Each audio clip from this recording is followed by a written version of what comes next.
आज या कल मिलेगा, ठीक है, तो सॉल्व करना। इससे पहले जो क्लासेस हुआ था उसमें क्वेश्चन बहुत कम बन रहे थे, इसलिए डीपीपी मैंने नहीं दिया। आज के बाद डीपीपी मिलेगा, तो आज मैं कुछ प्रैक्टिस करा दूंगा, ठीक है, और उसके बाद रोज डीपीपी तुम लोगों को मिलेगा। तुम लोगों का टेस्ट भी होने वाला है, तो इस टेस्ट में इलेक्ट्रोकेमिस्ट्री केवल आएगा, ठीक है, जो 4th मैट्रिक टेस्ट है इलेक्ट्रोकेमिस्ट्री, इसमें पूछा जाएगा। तो इससे पहले हम लोगों ने फैराडेज लॉ पढ़ लिया था, फैराडेज लॉ 1 और 2, फर्स्ट और सेकंड फैराडेज लॉ हो गया था। तो कोई डाउट है फैराडेज लॉ में?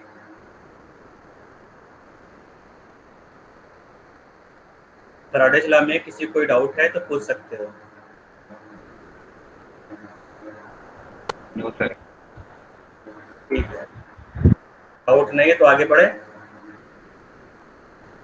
तो सर अभी काफी बच्चों ने ज्वाइन नहीं किया। ठीक है, बस 5 मिनट में वेट कर लेता हूँ। सर करंट एफिशिएंसी में डाउट है। करंट एफिशिएंसी का क्वेश्चन दिया गया था ना, सॉल्व किया तुमने करंट एफिशिएंसी वाला डीपीपी क्वेश्चन? तो मैं डीपीपी यहाँ ओपन कर रहा हूँ, उसमें करंट एफिशिएंसी क्वेश्चन दिया गया था, ठीक है, तो उसको ट्राई करना तुम लोग। एक मिनट, मैं इसको ओपन कर दे रहा हूँ।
इसमें जो क्वेश्चन था बेटा, करंट एफिशिएंसी का क्वेश्चन किया तुमने?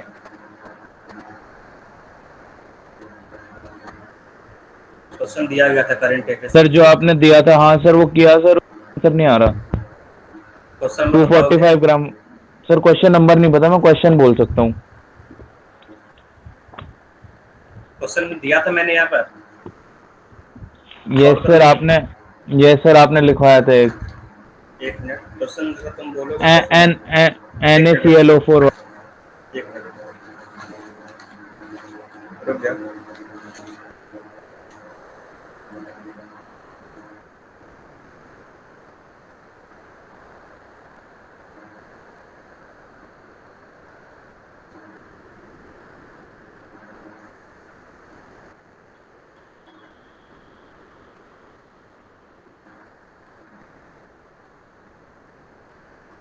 ये वाला बेटा, ये सेम क्वेश्चन होगा, ठीक है, NaClO4। मयंक दिख रहा है? यस सर यही था। तो क्वेश्चन दिया गया इसमें, how much charge must be supplied to a cell for a electrolytic production of 245 gram of NaClO4 from NaClO3. Because of his side reaction, the anode efficiency for the desired reaction is 60%, ठीक है। तो जो efficiency यहाँ पर दिया गया है anode efficiency, वो 60% है ना, मतलब जितना बनना चाहिए उसका 60% ही बनेगा, ठीक है। तो यहाँ पूछ रहा है how much charge must be supplied for the cell of the electrolytic production of, तो यहाँ पर प्रोडक्शन करना बेटा 245 ग्राम ऑफ NaClO4। किससे बनाना है ये तुम्हें बनाना है NaClO4 को NaClO3 से। NaClO3 से बनाना है NaClO4, ठीक है। तो इसका मास कितना है 245 ग्राम ऑफ NaClO4। अब कितना यहाँ पर चार्ज चाहिए तुम्हें मालूम होना चाहिए बेटा, है ना। जो क्लोरीन है, क्लोरीन का ऑक्सीडेशन स्टेट निकालोगे तो यहाँ पर जिसका ऑक्सीडेशन नंबर चेंज हो रहा है बेटा वहीं पर चार्ज यूटिलाइज होगा। ठीक है, तो ऑक्सीडेशन स्टेट क्लोरीन का कितना आ रहा है, +5। यहाँ पर क्लोरीन का ऑक्सीडेशन स्टेट निकालोगे तो +7 आएगा, है ना। इसका मतलब कि यहाँ पर क्लोरीन ऑक्सीडाइज हो रहा है, ऑक्सीडेशन मतलब रिमूवल ऑफ इलेक्ट्रॉन। ठीक है, तो 2 मोल इलेक्ट्रॉन यहाँ पर यूटिलाइज हो रहा है, तो अगर 2 मोल इलेक्ट्रॉन यूटिलाइज होगा तो 1 मोल NaClO4 बनेगा। तो अब ये रिएक्शन क्या है बेटा, रिएक्शन को देखोगे तो ये ऑक्सीडेशन रिएक्शन है कि नहीं, ऑक्सीडेशन। तो ऑक्सीडेशन कहाँ पर होता है, किस इलेक्ट्रोड पर होगा, हमेशा याद रखो ऑक्सीडेशन मतलब एनोड। ठीक है, एनोड पर ये रिएक्शन होगा, एनोड पर NaClO3 NaClO4 बना रहा है। ठीक है, और तुम्हें मालूम है एनोड का एफिशिएंसी यहाँ दिया गया कितना, एनोड का एफिशिएंसी दिया गया 60%। मतलब जितना तुम चार्ज दोगे, जितना तुम करंट फ्लो कराओगे उसका 60% चार्ज ही यहाँ पर यूटिलाइज होगा। ठीक है, मान लो तुमने यहाँ पर Q चार्ज दिया तो Q चार्ज का 60% यहाँ यूटिलाइज होगा, याद रखो बेटा। ठीक है, Q चार्ज का 60% ही यहाँ पे यूटिलाइज होगा। ठीक है, तो अब ये पूछ रहा है कि कितना चार्ज यहाँ पर तुम फ्लो कराओगे। ठीक है, समझ आ रहा है बेटा, करंट एफिशिएंसी का मतलब जितना तुम चार्ज यहाँ पास करोगे उस टोटल चार्ज का 60% ही यहाँ पे यूटिलाइज हो पाएगा, बाकी साइड रिएक्शन में यूटिलाइज हो जा रहा है। एक क्वेश्चन बोल रहा है ना, because of side reaction anode efficiency for the desired reaction is 60%। ठीक है, इतना समझ में आ गया बेटा, है ना। तो अब यहाँ पर तुम लिखोगे, ठीक है, रिक्वायर, तो यहाँ पर लिख लो, यहाँ पर कंसिडर या फिर let's total charge required is equal to Q। ठीक है, टोटल चार्ज Q जो है यूटिलाइज हुआ है ना, तो Q का कितना परसेंटेज होगा बेटा, total required charge equal to Q and charge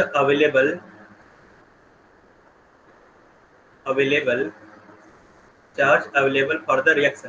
तो कितना चार्ज बेटा रिएक्शन के लिए बचेगा, यहाँ पर charge required, charge available for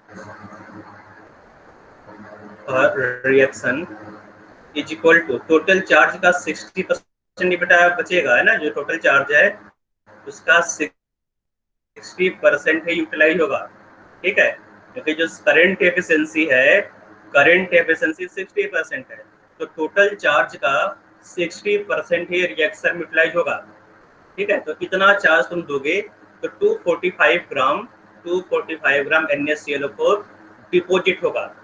ठीक है, तो अब देख देते बेटा यहाँ पर कि जो NaClO4 है ना, तो NaClO4 का कितना मोल यहाँ पर हो रहा है बेटा, तो 245 ग्राम दिया गया है, मोलर मास डिवाइड कर दो तो नंबर ऑफ मोल्स जाएगा। ठीक है, so number of moles of NaClO4, number of moles of NaClO4, तो ये हो जाएगा 245 divide by molar mass of NaClO4 कितना आ रहा है बेटा, मोलर मास तो निकाला होगा ना तुमने, सॉल्व किया है तो 122.5 122.5 सही निकाला है ना सर 106.5 आ रहा था मेरा तो। 122. मोलर मास अलग अलग कैसे आएगा बेटा, मैं यहाँ पे निकाल दे रहा हूँ। ठीक है, तो मोलर मास क्या होगा, 23 तुम्हारा हो गया, 23 सोडियम का, 35.5 क्लोरीन का, प्लस 4 मल्टीप्लाइड बाई 16 है ऑक्सीजन का। ठीक है, तो 122.5 है, इतना ही तो आ रहा है बेटा। 122 सर NaClO3 का नहीं निकालेंगे यहाँ पे बेटा, देखो मास किसका दिया गया है यहाँ पर, production of 245 gram of NaClO4, जिसका मास दिया गया है उसी को मोलर मास डिवाइड करोगे। NaClO3 तो और भी कम आएगा, यहाँ पे एक ऑक्सीजन कम है तो 16 इससे और कम आएगा, है ना। तो यहाँ पर मोलर मास आ गया 122.5, 122.5 ये मोलर मास आ गया NaClO4 का। तो नंबर ऑफ मोल्स आ जाएगा यहाँ से, है ना। तो इतने मोल्स हो गए NaClO4, ठीक है। कितना मोल्स में बनाना है, तो अब चलते बेटा यूनिटरी मेथड की तरफ, ठीक है। तो यहाँ पे देखो 2 मोल से, देखो 2 मोल चार्ज अगर फ्लो करा होगा 2 फैराडे चार्ज से, यहाँ पर 2 फैराडे चार्ज से कितना NaClO4 बनना, 245 ग्राम, सॉरी 1 मोल NaClO4 मिल रहा है, ठीक है। 2 faraday is equivalent to the 1 mole of NaClO4, है ना। तो 1 मोल NaClO4 बनने के लिए 2 फैराडे इलेक्ट्रिसिटी चाहिए, और यहाँ बेटा कितने मोल NaClO4 बनाना है, 245 डिवाइड बाय 122.5 मोल्स, ठीक है। तो यहाँ से निकाल सकते, मतलब ये कितना जाए, इसको सॉल्व करोगे तो ये तो 2 मोल आ रहा है, ये दिख रहा है बेटा 2 मोल, 122.5 का डबल कर दो तो 2 मोल हो जाएगा यहाँ पर, ठीक है। तो 2 मोल्स, तो 1 मोल के लिए 2 फैराडे, ठीक है बेटा। 1 मोल NaClO4 के लिए 2 फैराडे चार्ज चाहिए, है ना। Hence for 2 mole of NaClO4, और 2 mole of NaClO4 required energy equal to, जो रिक्वायर्ड चार्ज होगा बेटा 4 फैराडे होगा, है ना। 4 फैराडे यहाँ पर, तो 1 मोल के लिए 2 फैराडे, 2 मोल के लिए 4 फैराडे होगा, ठीक है। तो जो 4 फैराडे है, 4 फैराडे इक्वल टू जो चार्ज दिया गया यहाँ देखो, तुमने चार्ज यहाँ कितना दिया, तो total required charge equal to यहाँ पर अवेलेबल चार्ज कितना होगा बेटा, Q मल्टीप्लाई 60 डिवाइड बाय 100, तो 4 faraday equal to Q multiplied by 100, Q multiplied by 60 divide by 100, ठीक है। तो यहाँ से तुम्हें Q मिल जाएगा, Q कितने फैराडे यहाँ से आ जाएगा, तो Q is equal to 400 divide by 60, तो 40 डिवाइड बाय 6 कर दोगे तो आंसर आ जाएगा, है ना। तो यहाँ पर आ जाएगा 40 डिवाइड बाय 6, तो 6.66 फैराडे यहाँ पर आ गया, तो आंसर आ जाएगा 6.66 फैराडे। तो आंसर सेकंड पॉइंट आ रहा है बेटा यहाँ से देखो, है ना। फिर से देख लो कैसे मैंने किया यहाँ पर, फिर से देखो। तो यहाँ पर एफिशिएंसी, जो रिएक्शन है, रिएक्शन का एफिशिएंसी दिया गया है 60%, मतलब तुम जितना चार्ज डालोगे यहाँ पर, जितना चार्ज दोगे उसका 60% यूटिलाइज होगा, है ना। तो यूटिलाइज चार्ज यहाँ निकाला, मान लो तुमने यहाँ पर Q फैराडे चार्ज दिया, Q फैराडे यहाँ पर चार्ज जिस रिएक्शन में यूटिलाइज हुआ, तो Q फैराडे का कितना परसेंट यूटिलाइज होगा बेटा, 60 डिवाइड बाय 100, है ना। Q multiplied by 60 divide by 100, तो जो अवेलेबल चार्ज है रिएक्शन के लिए, so charge available for the given reaction is equal to Q multiplied by 60 divide by 100, इतना चार्ज है, ठीक है। तो number of moles of NaClO4 निकालिए, तो यहाँ पर 2 मोल दिया गया, 2 मोल NaClO4 बनाना है। 1 मोल के लिए 2 फैराडे चाहिए, देखो यहाँ पर रिएक्शन को तुमने बैलेंस किया, तो 1 मोल के लिए 2 फैराडे इलेक्ट्रिसिटी चाहिए, ठीक है। तो 2 मोल NaClO4 बनाना है, 2 मोल के लिए इसका डबल इलेक्ट्रिसिटी चाहिए, 4 फैराडे चाहिए चार्ज यहाँ पर। So 4 faraday is equal to, जो तुमने ऊपर लिखा है available charge, 4 faraday is equal to Q multiplied by 60 divide by 100, तो यहाँ से Q आ जाएगा 400 डिवाइड बाय 6, तो 60 डिवाइड, तो आंसर आ जाएगा 6.6667 फैराडे। और किसी दूसरे क्वेश्चन में किसी को डाउट है? No sir. तो ये क्वेश्चन हो गया। किसी दूसरे क्वेश्चन, किसी दूसरे को डाउट है तो पूछ सकते बेटा। सर डिग्री मिली थी ना जो, उसमें क्वेश्चन नंबर 9, इसमें किस क्वेश्चन बेटा, क्वेश्चन नंबर क्वेश्चन बोलो बेटा। सर क्वेश्चन नंबर 9 डीबीपी में, डीबीपी में है क्वेश्चन नंबर 9, ठीक है। क्वेश्चन नंबर 9, ओके बेटा, इस क्वेश्चन को देखो, है ना। दिया गया है on passing A current of 1 ampere for 16 minute and 5 second through 1 litre solution of cuprous chloride, all copper of solution was deposited at cathode, the strength of CuCl2 solution was, तो जो CuCl2 है उसका solution, उसका concentration पूछ रहा है, strength पूछ रहा है, कितना मोलरिटी उसका या नॉर्मलिटी कितना है। तो यहाँ पर नॉर्मलिटी मोलरिटी दोनों चेक करोगे, ठीक है। तो CuCl2 का मोलर मास वगैरह सब कुछ दिया गया। तो अब देखते हैं बेटा कि कितना कॉपर, कितने मोल कॉपर यहाँ पर डिस्ट्रीब्यूट हुआ, ठीक है। क्वेश्चन को ध्यान से देखोगे तो यहाँ पर जो Q है, Q is equal to IT होता है ना।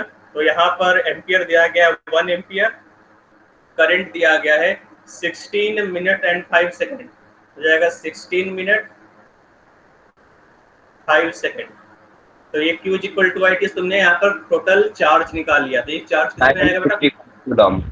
हाँ, तो ये चार्ज यहाँ पर आ जाएगा कूलम में, कितना आ रहा है बेटा बोलो? 965। 965 कूलम, ठीक है। तो ये कूलम आ गया यहाँ पर चार्ज। तो इसको फैराडे में कन्वर्ट कर दो, चार्ज है equal to 965 divide by 96500 faraday. तो चार्ज को तुमने फैराडे यूनिट में कन्वर्ट कर दिया, इतना फैराडे तुमने चार्ज पास किया, ठीक है। तो अब यहाँ देखो क्वेश्चन में आगे क्या लिखा हुआ है, थ्रू 1 लीटर ऑफ CuCl2। यहाँ पर देखो वॉल्यूम क्या है, volume is equal to 1 litre, ठीक है। ये भी दे दिया गया वॉल्यूम। कंसंट्रेशन का तुम्हें निकालना है, सब्सटेंस का कंसंट्रेशन क्या होगा, number of moles divide by volume, है ना। तो यहाँ पर तुम्हें नंबर ऑफ मोल्स निकालना होगा, तो आराम से मोलरिटी निकाल सकते हो। वॉल्यूम दिया गया है, वॉल्यूम 1 लीटर, तो नंबर ऑफ मोल्स तुम्हें निकालना है। तो यहाँ पर आगे दिया गया CuCl2 all copper solution was deposited cathode. तो कटायन कैथोड पर डिपॉजिट होगा बेटा। कटायन यहाँ पे क्या है, CuCl2 में कटायन क्या है, Cu2 प्लस इलेक्ट्रॉन एक्सेप्ट करके कॉपर में डिपॉजिट हो जाएगा, ठीक है। तो ये रिएक्शन दिया गया CuCl2 में। तुम्हें क्या लिखना है बेटा, जो कैथोड पर रिएक्शन हो रहा है, कैथोड रिएक्शन लिखना होगा, क्योंकि यहाँ पर क्लियर लिखा गया है all copper of solution was deposited at cathode. तो कैथोड रिएक्शन तुमने लिख लिया। तो Cu2 का जितना भी कॉपर सॉल्यूशन में था सब के सब डिपॉजिट हो गया, है ना। तो अब तुम्हें बताना है कितना कॉपर डिपॉजिट हुआ है यहाँ पर। तो यहाँ से तुम देखोगे 2 मोल कॉपर से 1 मोल Cu2 प्लस डिपॉजिट होगा बेटा, है ना। 2 faraday is equivalent to 1 mole of Cu2 plus, ठीक है। आकाश समझ में आ रहा है यहाँ पर? 2 faraday is equivalent to 1 mole of Cu2 plus. तो यहाँ पर कितना फैराडे है देखो, तो सॉल्व करो, कितना फैराडे आ रहा है, 1 डिवाइड बाई 100 फैराडे है ना, ये 0.0 फैराडे। हाँ, तो यहाँ पर 0.01 फैराडे, तो 2 faraday is equal to 1 mole, hence 0.01 faraday is equal to 0.01 divide by 2 moles of Cu2 plus. तो Cu2 प्लस का नंबर ऑफ मोल्स मिल गया 0.01 डिवाइड बाई 2, ठीक है। मोलरिटी निकालना है CuCl2 का, तो जो Cu2 प्लस का मोलरिटी है वही CuCl2 का मोलरिटी आ जाएगा। Cu2 plus molarity of Cu2 plus is equal to number of moles divide by volume. Number of moles तुम निकाल लिया 0.01 divide by 2 divide by volume, यहाँ पर 1 लीटर है, ठीक है। तो ये आ गया मोलरिटी, ठीक है। तो मोलरिटी कितना आ रहा है बेटा, इसको सॉल्व करोगे तो मोलरिटी आ जाएगा 0.005, यही आ रहा है बेटा 0.005 मोलर। तो आप देखो इसमें 0.005 कहीं ऑप्शन में है ही नहीं, तो अब तुम निकालोगे normality, normality is equal to n factor multiplied by molarity, ये होता है, ठीक है। तो Cu2 प्लस चार्ज देखो यहाँ पर 2 पॉजिटिव चार्ज है, तो n फैक्टर कितना होगा, 2 होगा।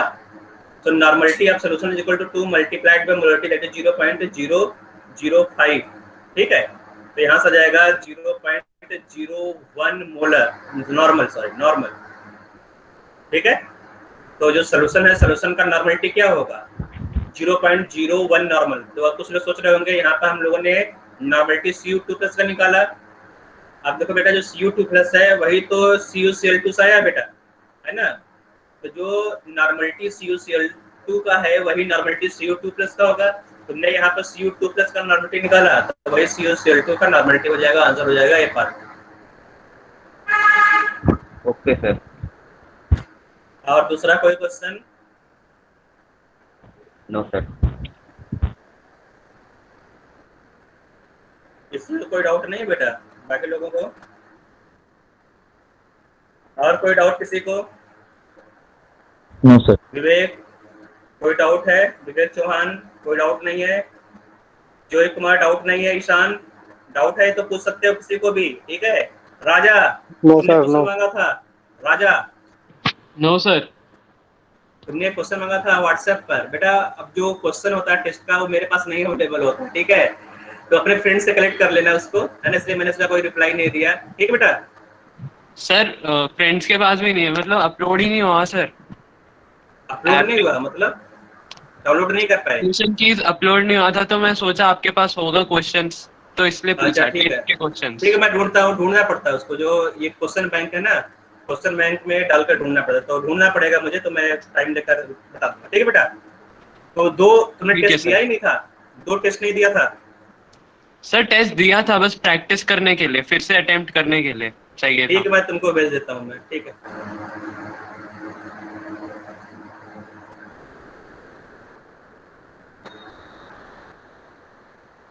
तो और किसी कोई डाउट नहीं है तो आगे मैं बढ़ रहा हूँ बेटा, है ना। तो यहाँ पर हम लोगों को पढ़ना है गैल्वेनिक सेल। ठीक है, गैल्वेनिक सेल को इलेक्ट्रोकेमिकल सेल भी बोलते हैं। तो ये बताओ बेटा, गैल्वेनिक सेल या इलेक्ट्रोकेमिकल सेल क्या होता है ना। बताया गया है कि जो सेल होता है, सेल एक ऐसा डिवाइस है जिसमें केमिकल एनर्जी इलेक्ट्रिकल एनर्जी में कन्वर्ट होता है और इलेक्ट्रिकल एनर्जी केमिकल एनर्जी में कन्वर्ट होता है। तो जो सेल है दो टाइप का होगा। तो नंबर 1 से सेल मैंने बताया था वो क्या था बेटा, इलेक्ट्रोलाइटिक सेल। ठीक है, इलेक्ट्रोलाइटिक। और जो सेकंड सेल हो गया बेटा, इलेक्ट्रोकेमिकल सेल और गैल्वेनिक सेल। गैल्वेनिक सेल भी इसको बोलते हैं। ठीक है, तो ये गैल्वेनिक सेल यहाँ पर है। इलेक्ट्रोलाइटिक सेल में क्या होता है, इलेक्ट्रोलाइटिक सेल में इलेक्ट्रिकल एनर्जी केमिकल एनर्जी में कन्वर्ट होता है, ये बताया गया था, है ना।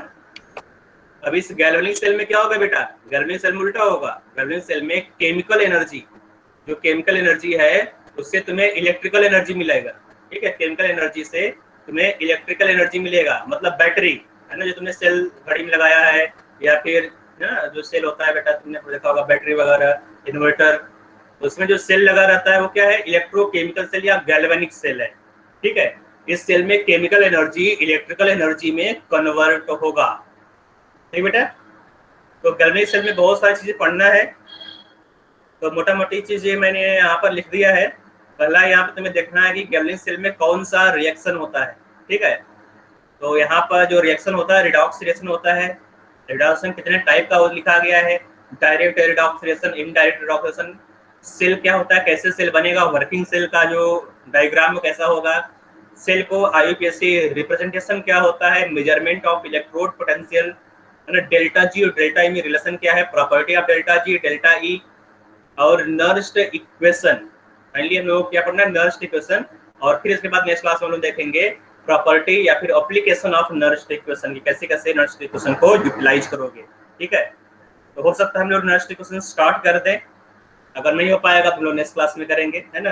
तो सबसे पहले हम लोग देखना है कि जो इलेक्ट्रोकेमिकल सेल है उसमें कौन से रिएक्शन होते हैं। याद रखो बेटा, जितने भी इलेक्ट्रोकेमिकल सेल है, इलेक्ट्रोकेमिकल सेल में रिडॉक्स रिएक्शन होता है। तो यहाँ पर कौन सा रिएक्शन होगा, रिडॉक्स रिएक्शन। ठीक है, तो अब इस रिडॉक्स रिएक्शन को देखोगे तो यहाँ पर जो रिडॉक्स रिएक्शन है वो दो टाइप का होता है ना। जो रिडॉक्स रिएक्शन है दो टाइप, एक तो है तुम्हारा डायरेक्ट रिडॉक्स रिएक्शन, दूसरा होगा इनडायरेक्ट रिडॉक्स रिएक्शन। ठीक है, तो डायरेक्ट रिडॉक्स मतलब क्या होता है कि अगर देखो यहाँ पर है डायरेक्ट रिडॉक्स रिएक्शन, डायरेक्ट मैं आता हूँ, डायरेक्ट रिडॉक्स रिएक्शन पर आता हूँ मैं। तो डायरेक्ट रिडॉक्स रिएक्शन क्या होता है, तो डायरेक्ट रिडॉक्स रिएक्शन क्या होता है बेटा कि अगर ऑक्सीडेंट और रिडक्टेंट, ठीक है, ऑक्सीडेंट और रिडक्टेंट एक दूसरे के कांटेक्ट में हो, ठीक है, एक दूसरे के साथ हो, मतलब ऑक्सीडेंट और रिडक्टेंट को तुमने मिक्स कर दिया, एक ही इलेक्ट्रोलाइटिक सॉल्यूशन में है, या फिर उसको आसपास मिला दिया। ठीक है, दोनों को तुमने मिक्स कर दिया, एक दूसरे के साथ, एक दूसरे के कांटेक्ट में है। तो अगर ऑक्सीडाइजिंग एजेंट और प्रोड्यूसिंग एजेंट एक दूसरे के कांटेक्ट में है बेटा, तो वहां पर जो रिएक्शन होगा उसको डायरेक्ट रिडॉक्स रिएक्शन बोलोगे। ठीक है, तो डायरेक्ट रिडॉक्स रिएक्शन में ये रिएक्शन होगा क्यों बेटा, तुमने पहले ही पढ़ा होगा रिएक्शन क्यों होता है। रिएक्शन में क्या होता है बेटा, रिएक्शन में जो डेल्टा जी है, डेल्टा जी डिक्रीज होता है, पता है ना। अगर कोई रिएक्शन हो रहा है तो हर एक रिएक्शन में डेल्टा जी जो फ्री एनर्जी है या गिब्स फ्री एनर्जी है वो डिक्रीज होता है। स्पॉन्टेनियस रिएक्शन है ना, तो अगर कोई रिएक्शन हो रहा है इसका मतलब वो स्पॉन्टेनियस रिएक्शन है, और स्पॉन्टेनियस रिएक्शन में डेल्टा जी वैल्यू नेगेटिव होता है, डिक्रीज होता है। ठीक है, तो जो डेल्टा जी वैल्यू है, जो डिक्रीज इन डेल्टा जी है, वही डिक्रीज इन डेल्टा जी यहाँ पर हीट एनर्जी के फॉर्म में अपीयर होगा। ठीक है, जो डायरेक्ट रिडॉक्स रिएक्शन है वहां पर जो डिक्रीज इन डेल्टा जी है वो हीट एनर्जी के फॉर्म में यहाँ से निकलेगा, ठीक है, प्लस हीट, यहाँ पर तुम्हें हीट मिलेगा, प्रोडक्ट प्लस हीट, ठीक है। तो अगर डायरेक्ट रिडॉक्स रिएक्शन तुम्हें यहाँ पर हीट मिलेगा। यहाँ तो लिख सकते हो बेटा कि डायरेक्ट रिडॉक्स रिएक्शन होता क्या है, तो एक लाइन में तुम यहाँ पर लिख सकते हो कि what is direct redox reaction. तो नोट कर लो बेटा, डायरेक्ट रिडॉक्स रिएक्शन में, है ना, तो नोट करो, if oxidant and reductant are in direct contact, if oxidant and reductant are in direct contact with each other, comma, in these case delta G appears as a heat energy. In this case, decrease in delta G, decrease in delta G appears in the form of heat energy.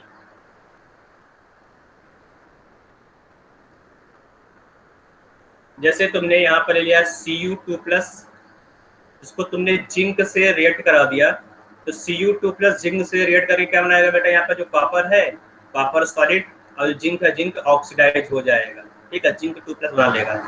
तो यहाँ पर जो Cu2+ है क्या बेटा, oxidising agent या reducing agent?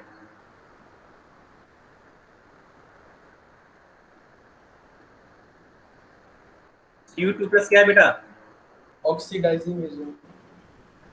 Cu2+, हाँ, Cu2+ zinc को ऑक्सीडाइज करा तो ऑक्सीडाइजिंग एजेंट, सही बोला तुमने, ठीक है। जो दूसरे को ऑक्सीडाइज करे वो ऑक्सीडाइजिंग एजेंट, खुद रिड्यूस हो रहा है, देखो Cu2+ +2 से 0 में गया, ठीक है, +2 से 0 में आया, तो इसका ऑक्सीडेशन नंबर डिक्रीज हुआ ना, इसका मतलब ये ऑक्सीडाइजिंग एजेंट है, ऑक्सीडाइजिंग एजेंट, ठीक है।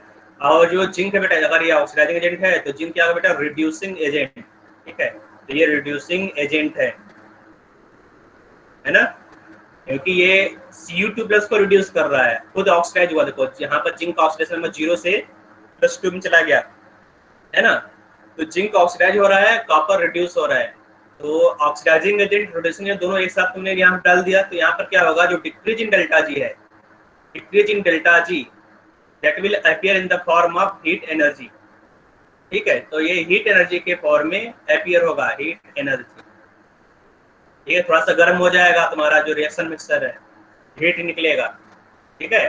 तो अब देखो जो इलेक्ट्रोकेमिकल सेल है, इलेक्ट्रोकेमिकल सेल में जो रिएक्शन होगा वो कैंसरेशन द्वारा रिडॉक्स रिएक्शन होता है, मेनली रिडॉक्स रिएक्शन, और रिडॉक्स रिएक्शन 2 टाइप का होता है ना, मैंने बता दिया जो रिडॉक्स रिएक्शन है तो 2 टाइप होता है, डायरेक्ट एंड इनडायरेक्ट, ठीक है।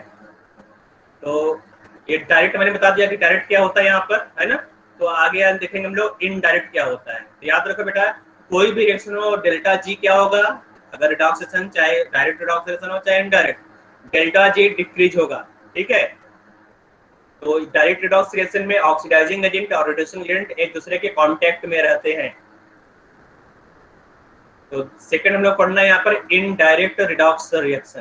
तो इनडायरेक्ट क्या होगा बेटा, अगर ऑक्सीडाइजिंग एजेंट और रिड्यूसिंग एजेंट एक दूसरे के कांटेक्ट में नहीं है, ठीक है, अलग अलग हो, ऑक्सीडाइजिंग एजेंट और रिड्यूसिंग एजेंट अगर अलग अलग हो, तो उस केस में decrease in delta G electrical energy के फॉर्म में अपीयर होगा, ठीक है। तो यहाँ पे लिखोगे when an oxidising agent, oxidant में लिख देता हूँ, oxidant and reductant are joined by an external circuit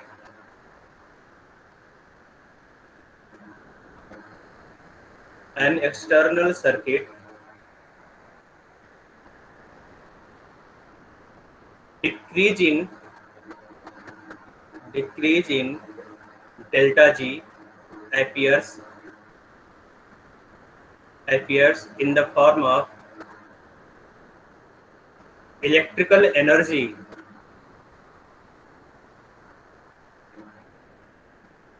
ठीक है। तो इसका मतलब क्या हुआ बेटा कि जो गैल्वेनिक सेल है, गैल्वेनिक सेल में कौन सा रिडॉक्स रिएक्शन होगा? इनडायरेक्ट रिडॉक्स रिएक्शन, है ना। यहाँ पर जो ऑक्सीडेंट और रिडक्टेंट है एक दूसरे को तुम ज्वाइन करोगे एक्सटर्नल सर्किट से, मतलब एक दूसरे से मिक्स नहीं हुआ, ये अलग अलग है। दो अलग अलग चैम्बर में ऑक्सीडेंट और रिडक्टेंट रहेगा और तुमने इसको ज्वाइन कर दिया कैसे? एक एक्सटर्नल सर्किट से। तो जो फ्लो ऑफ एनर्जी होगा वो इलेक्ट्रिकल एनर्जी के फॉर्म में होगा, ठीक है। तो एक्सटर्नल सर्किट से कैसे कनेक्ट किया जाता है उसको आगे देखेंगे। तो पहले समझ में आ गया कि ये एनर्जी मिलेगी कैसे, इलेक्ट्रिकल एनर्जी आता कैसे है। जो इलेक्ट्रिकल एनर्जी है वो डेल्टा जी से मिलता है, ठीक है, decrease in Gibbs free energy से मिलता है, ठीक है।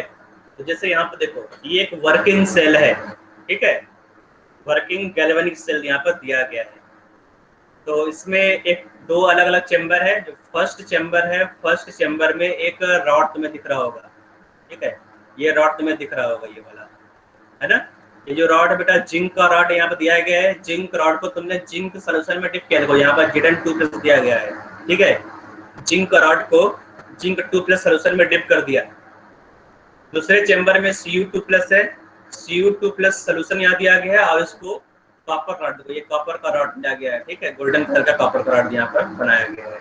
कॉपर रॉड को डिप कर दिया यहाँ पर, ठीक है। तो दोनों जो ऑक्सीडेंट है और रिडक्टेंट दो अलग अलग चैम्बर में है, ठीक है। तो यहाँ देखो बेटा इसको तुमने करंट कैसे किया है, तुमने इसको डायरेक्ट एक दूसरे से मिक्स नहीं किया, है ना। यहाँ पर करंट करने के लिए एक तो तुम्हारा कनेक्शन यहाँ पर दिया गया है एक्सटर्नल सर्किट। इस तरह से तुमने क्या लिया, यहाँ पर एक वायर लिया, इस वायर को दोनों मेटल से कनेक्ट कर दिया और यहाँ पे तुमने यहाँ मीटर लगा दिया कि मीटर यहाँ पर रीडिंग लेगा, है ना, कि कौन सा रिएक्शन हो रहा है या फिर इलेक्ट्रॉन फ्लो किस डायरेक्शन हो रहा है, यहाँ पर रीडिंग हो रहा है, ठीक है। और इन सर्किट को देखो अगर तुमने यहाँ पे ऊपर कनेक्ट कर दिया तो सर्किट कंप्लीट नहीं होगा। सर्किट को कंप्लीट करने के लिए यहाँ पर एक सॉल्ट ब्रिज लगाते हैं। ये क्या बेटा? Salt bridge. सॉल्ट ब्रिज के बारे में आगे भी हम लोग पढ़ेंगे सॉल्ट ब्रिज क्या होता है, ठीक है। तो ऑक्सीडेंट और रिडक्टेंट को मिक्स यहाँ पर कनेक्ट करने के लिए तुमने दो चीज, एक तो वायर लगा दिया और दूसरा क्या लगा यहाँ पर? Salt bridge.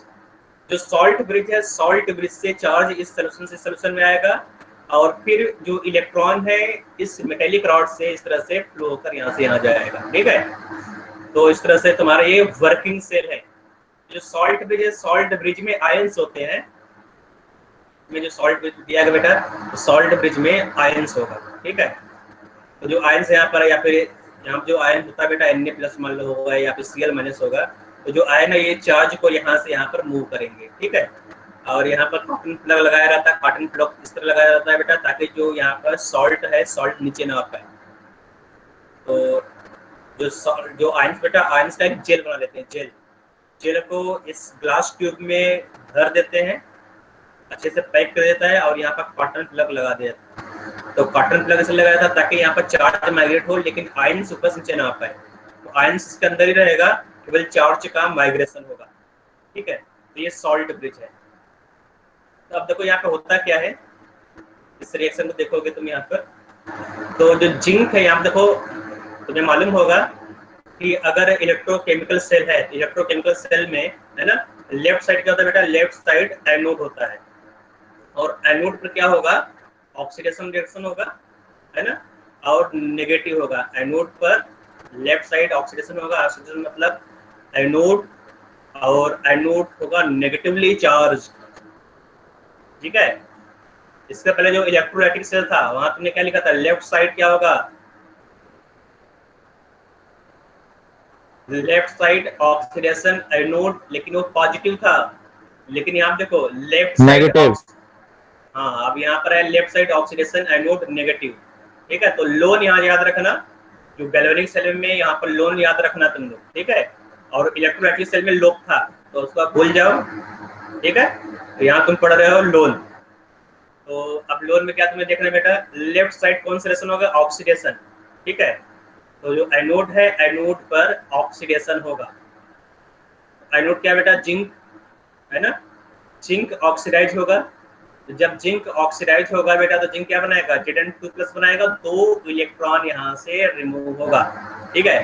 तो जब जिंक यहाँ पर जो ये तुम्हारा मेटेलिक रॉड है ये घुल जाएगा सोल्यूशन में, है ना, यहाँ पर डिजॉल्व हो जाएगा और Zn2+ बना लेगा, और जो इलेक्ट्रॉन है इलेक्ट्रॉन इस तरह से आएगा, और तुम्हें मालूम है जहाँ पर इलेक्ट्रॉन वो नेगेटिव, तो यहाँ पर इलेक्ट्रॉन आ रहा है ना, यहाँ पर इलेक्ट्रॉन प्रोड्यूस हो रहा है तो ये नेगेटिव होगा, इसलिए यहाँ पर नेगेटिव।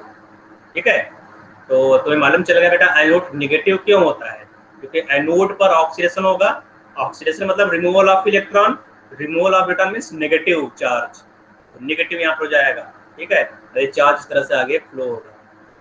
ठीक बेटा, तो यहाँ पर जो मेटल है धीमे धीमे क्या होगा, पतला होता चला जाएगा। ठीक है, तो यहाँ पर तुमने मेटेलिक रॉड लिया, जिंक इलेक्ट्रोड लिया है, धीरे धीरे डिजॉल्व होता चला जाएगा। और जो सोल्यूशन है, सोल्यूशन में Zn2+ बनेगा, जैसे जैसे तुम यहाँ पे इलेक्ट्रिसिटी विड्रॉ करोगे वैसे वैसे Zn2+ का कंसंट्रेशन सोल्यूशन में बढ़ता जाएगा, Zn2+ का अमाउंट बढ़ता चला जाएगा। ठीक है, आगे चलते हैं यहाँ पर। तो ये हो गया तुम्हारा एनोड रिएक्शन, एनोड पर ये रिएक्शन चल रहा है। कैथोड पर आते हैं, कैथोड, तो कैथोड पर क्या हुआ, रिडक्शन होता है। ठीक है, कैथोड पर रिडक्शन हुआ, जो Copper2+ है, Copper2+ 2 इलेक्ट्रॉन एक्सेप्ट करके रिड्यूस हो जाएगा, है ना, ये क्या बना लेगा बेटा, कॉपर सॉलिड बना लेगा। तो यहाँ पर जिंक सॉलिड था, जिंक जो है Zn2+ बनाया, यहाँ पर कॉपर सॉलिड बना रहा है ना।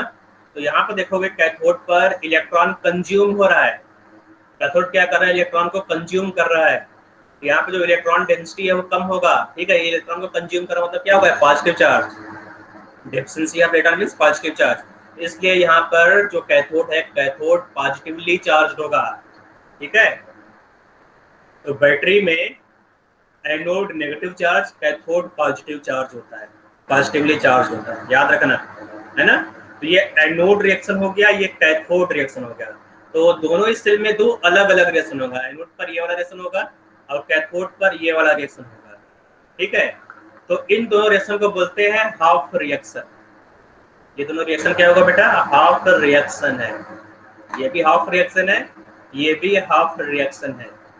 ठीक है, तो ये हाफ रिएक्शन होता कहाँ पर है, हाफ रिएक्शन हाफ सेल में होता है, हाफ सेल। ठीक है, तो ये क्या बेटा, सेकंड हाफ सेल, ये फर्स्ट हाफ सेल है। दो हाफ सेल को तुमने मिक्स कर दिया तो कंप्लीट सेल बन जाएगा, है ना। तुमने दोनों हाफ सेल को यहाँ पर कंबाइन किया है तो ये सेल बना, वर्किंग सेल। तो जब इसको कंबाइन करते हो तो दोनों रिएक्शन को भी कंबाइन करना पड़ेगा, एनोड रिएक्शन और कैथोड रिएक्शन को, है ना। तो यहाँ पर जो एनोड और कैथोड रिएक्शन है उसको तुम ऐड कर दोगे। ठीक है, बेसिकली जो एनोड कैथोड रिएक्शन है तुम्हें यहाँ पर ऐड कर दोगे तो कंप्लीट रिएक्शन हो जाएगा। तो कंप्लीट रिएक्शन कैसे होगा, यहाँ पर जो इलेक्ट्रॉन है वो कैंसिल हो जाना चाहिए। तो देखोगे यहाँ पर तुम सुटेबल इंटीजर से मल्टीप्लाई करोगे एनोड को, कैथोड को भी तुम सुटेबल इंटीजर से मल्टीप्लाई करोगे। तो इन दोनों में जो सुटेबल इंटीजर वो 1 है। ठीक है, तो 1 से मल्टीप्लाई कर दिया, उन दोनों को ऐड कर दिया। जब ऐड करोगे तो क्या बनेगा, जिंक सॉलिड प्लस Cu2+। ठीक है, तो Cu2+ और एक्वस यहाँ पर जो फिजिकल स्टेट है वो लिखना जरूरी होता है। तो Cu2+ का जो फिजिकल स्टेट है वो एक्वस स्टेट है, ये बना लेगा zinc 2+ aqueous state plus Cus solid state. ठीक है, तो ये तुम्हारा कंप्लीट सेल रिएक्शन, इसको बोलते हैं सेल रिएक्शन। ये क्या बेटा, ये हाफ सेल रिएक्शन है, एनोड रिएक्शन या फिर हाफ सेल रिएक्शन। ये कैथोड रिएक्शन है या फिर हाफ सेल रिएक्शन है, हाफ सेल ऑफ कैथोड। तो जब इन दोनों को ऐड करोगे तो क्या मिलेगा तुम्हें, सेल रिएक्शन मिलेगा, इसको सेल रिएक्शन बोलते हैं। ठीक है, तो ये सेल रिएक्शन है। और तुम्हें मालूम है इस सेल रिएक्शन में कितनी मोल इलेक्ट्रॉन यूटिलाइज हुआ बेटा। तो जब रिएक्शन को कैंसिल करते हैं बेटा, यहाँ पर तो जितने इलेक्ट्रॉन कैंसिल होता है उतने ही मोल इलेक्ट्रॉन यूटिलाइज होगा। तो यहाँ पर 2 मोल इलेक्ट्रॉन कैंसिल हुआ, तो इस सेल रिएक्शन में कितने मोल इलेक्ट्रॉन यूटिलाइज हुआ बेटा, यहाँ पर जो n वैल्यू है 2 होगा। ठीक है, number of moles of electron को n से रिप्रेजेंट करोगे। तो यहाँ पर small n that is number of moles of electron is equal to 2।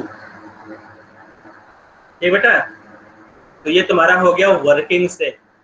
अब इस वर्किंग सेल को तुम्हें रिप्रेजेंट करना है। देखो जब तुम्हें सेल को लिखना पड़ेगा, एनोड अलग लिखा, कैथोड अलग लिखा, सेल रिएक्शन अलग लिखा, तो ये लिखने में काफी स्पेस ले लेता है ना। तो अब क्या होता है, इस सेल को रिप्रेजेंट करने के लिए एक सिस्टम आया और उसको बोलते हैं IUPAC, सेल रिप्रेजेंटेशन, है ना। तो हम तो देखेंगे बेटा कि सेल को कैसे तुम यहाँ पर रिप्रेजेंट करोगे IUPAC सिस्टम में।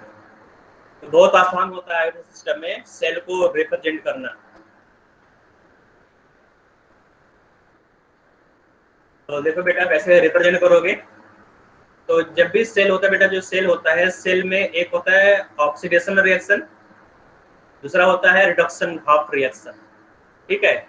तो तुम्हें मालूम है जो लेफ्ट है, लेफ्ट पर क्या होता है, लेफ्ट साइड जो सेल है, सेल में दो पार्ट होगा, लेफ्ट होगा और राइट होगा, ठीक है। तो जो लेफ्ट साइड है वहां पर ऑक्सीडेशन होगा, मतलब एनोड जैसे लिखोगे यहाँ पर एनोड, ठीक है। लेफ्ट साइड एनोड होगा, ऑक्सीडेशन रिएक्शन। और जो राइट साइड वहां पर क्या होगा बेटा, राइट साइड में तुम लिखोगे कैथोड या फिर रिडक्शन रिएक्शन, कैथोड रिएक्शन, ठीक है। तो ये क्या हमारा हो गया, cathode reaction, anode reaction, cathode reaction. तो इन दोनों रिएक्शन को अलग करने के लिए तुम सॉल्ट ब्रिज लगाते हो। जो डबल लाइन क्या होता है बेटा, डबल लाइन ये सॉल्ट ब्रिज है। यहाँ पे तुमने इन दोनों को सेपरेट किया है, इन दोनों रिएक्शन को सेपरेट किया है एक्सटर्नल सर्किट से। तो यहाँ जो डबल लाइन, इसका मतलब ये एक्सटर्नल सर्किट या सॉल्ट ब्रिज है, ठीक है। तो एनोड रिएक्शन और कैथोड रिएक्शन को तुमने सॉल्ट ब्रिज या एक्सटर्नल सर्किट से सेपरेट किया, इसका मतलब ये हुआ डबल लाइन। तो जो एनोड रिएक्शन तुम यहाँ पर डबल लाइन के साइड लिखोगे, कैथोड रिएक्शन इस साइड लिखोगे। तो एनोड पर देखो क्या हो रहा है, एनोड पर जिंक सॉलिड Zn2+ में कन्वर्ट हो रहा है, ठीक है। तो एनोड जैसे यहाँ लिखोगे, तो एनोड में जिंक सॉलिड किसमें कन्वर्ट हो रहा है, जिंक 2+ एक्वस में, ठीक है। जिंक सॉलिड जिंक 2+ एक्वस में कन्वर्ट हो गया।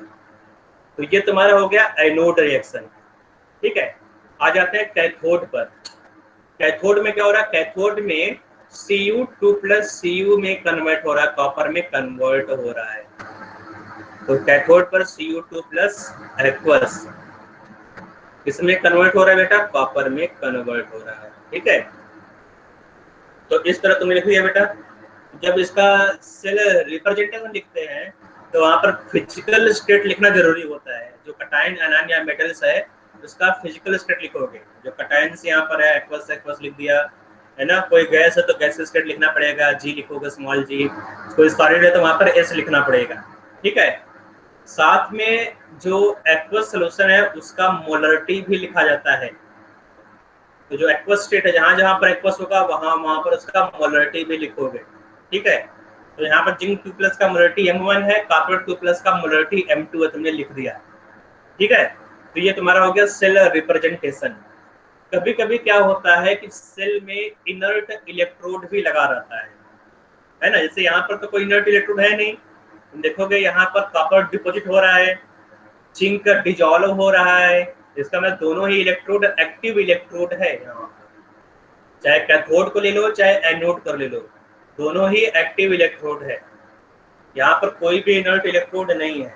तो मान लेते हैं अगर कोई इनर्ट इलेक्ट्रोड होता तो एक लाइन लगाते हैं यहाँ पर, सेपरेट करते हैं आप लाइन से, और यहाँ पर तुम लिख देते हैं इनर्ट इलेक्ट्रोड, ठीक है। मान लो एक साइड तुमने इनर्ट इलेक्ट्रोड यूज किया, दूसरी साइड इनर्ट इलेक्ट्रोड नहीं है, तो जिस साइड इनर्ट इलेक्ट्रोड केवल उसी साइड तुम प्लेटिनम या इनर्ट इलेक्ट्रोड को लिखोगे।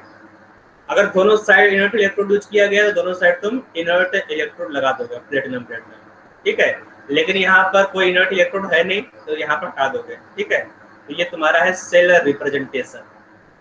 तो ये जो तुमने लास्ट में लिखा है बेटा, यही तुम्हारा एक्चुअल सेल रिप्रेजेंटेशन है, IUPAC सेल रिप्रेजेंटेशन, ठीक है। तो किसी कोई डाउट है तो पूछ सकते हो, फिर मैं क्वेश्चन दे रहा हूँ।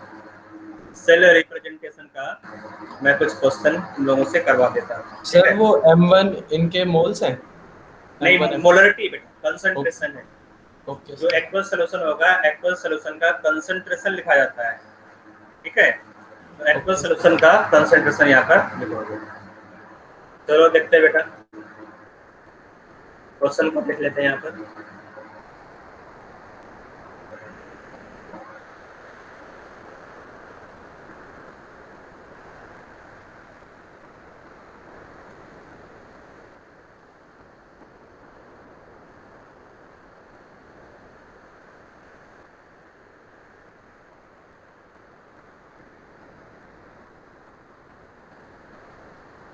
ओके, ये क्वेश्चन दिया गया है, which of the following is correct cell representation for given cell reaction.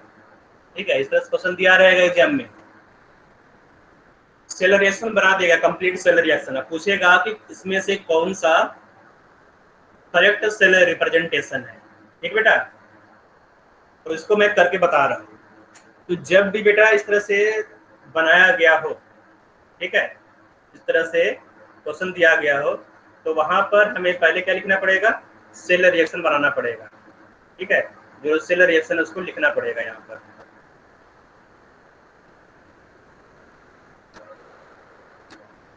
एक मिनट मैनेज कर देता हूँ। तो यहाँ पर दिया गया reaction zinc plus H2SO4 gives zinc SO4 plus H2, है ना। तो यहाँ पर H2 दिया गया है। याद रखो, अगर कोई गैस रिडॉक्स रिएक्शन में इन्वॉल्व हो रहा है ना, तो गैस का क्या कोई रॉड बन पाएगा? गैस का कोई मेटेलिक रॉड नहीं होता है, मालूम है ना बेटा। जो गैस है, गैस का कोई मेटेलिक रॉड नहीं बन पाएगा, तो उसका तुम हाफ इलेक्ट्रोड नहीं बना पाओगे। ठीक है, तो अगर कोई गैस इवॉल्व हो रहा है तो गैस के लिए हम लोग इनर्ट इलेक्ट्रोड यूज करते हैं, इनर्ट इलेक्ट्रोड, है ना। तो हाइड्रोजन गैस के लिए हम लोग क्या यूज करेंगे, इनर्ट इलेक्ट्रोड, मतलब प्लेटिनम या पैलेडियम हाइड्रोजन के लिए यूज करोगे। ठीक है, तो अब देखते हैं यहाँ पर रिएक्शन क्या चल रहा है। तो यहाँ पर जो रिएक्शन दिया गया है, इसमें दिया गया है कि जिंक किसमें कन्वर्ट हो रहा है बेटा, Zn2 में कन्वर्ट हो रहा है ना। तो जो जिंक है, जिंक यहाँ पर Zn2+ में कन्वर्ट हो गया।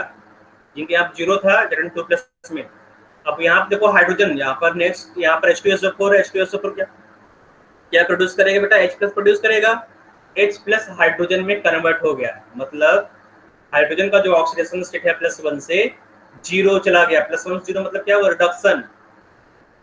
हाइड्रोजन का रिडक्शन, H+ का रिडक्शन हो रहा है और जिंक का ऑक्सीडेशन हो रहा है। ठीक है, तो अब यहाँ पर सेल बनाना हो तो मैं इस तरह से सेल रेस लिखोगे, तो ये तुम्हारा हो गया सॉल्ट ब्रिज। पहले तुम डबल लाइन लगा दोगे, यहाँ पर सॉल्ट ब्रिज हो गया। ठीक है, इस साइड तुम लिखोगे ऑक्सीडेशन, ऑक्सीडेशन रिएक्शन, इस साइड तुम लिखोगे रिडक्शन रिएक्शन। ठीक है, तो ऑक्सीडेशन किसका हो रहा है, जिंक का। जिंक सॉलिड ऑक्सीडाइज हो रहा है किसमें, जिंक ऑक्सीडाइज हो रहा है Zn2+ में, है ना। तो ये एक्वस है, तुमने यहाँ पर एक्वस लिख दिया। मॉलरिटी यहाँ पर नहीं स्पेसिफाई किया गया, तो मॉलरिटी हम लोग नहीं लिखेंगे। ठीक है, तो जिंक सॉलिड Zn2+ में कन्वर्ट हो गया।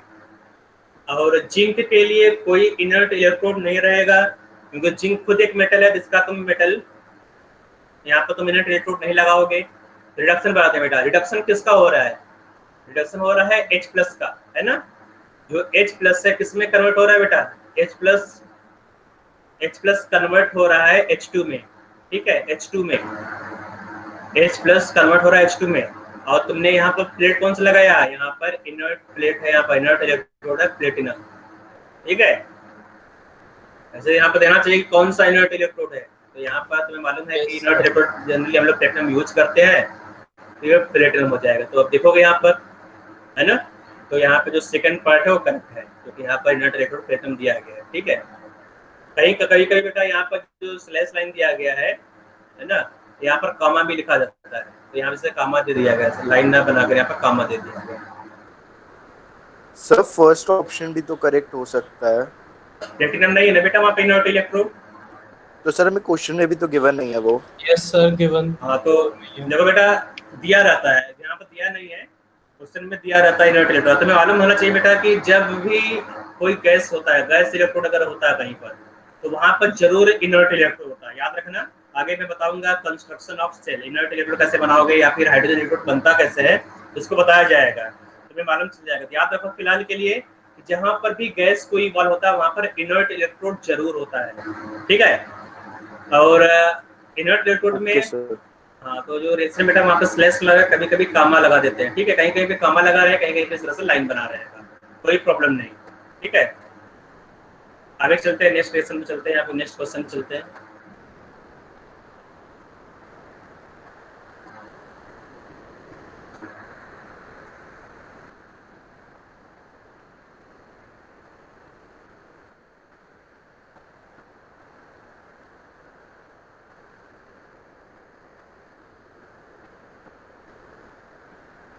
यहाँ पर इस क्वेश्चन को तुम्हें करना है, ठीक है।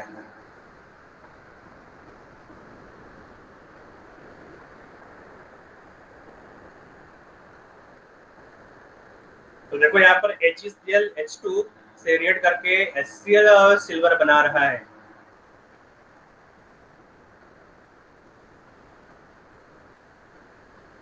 ना।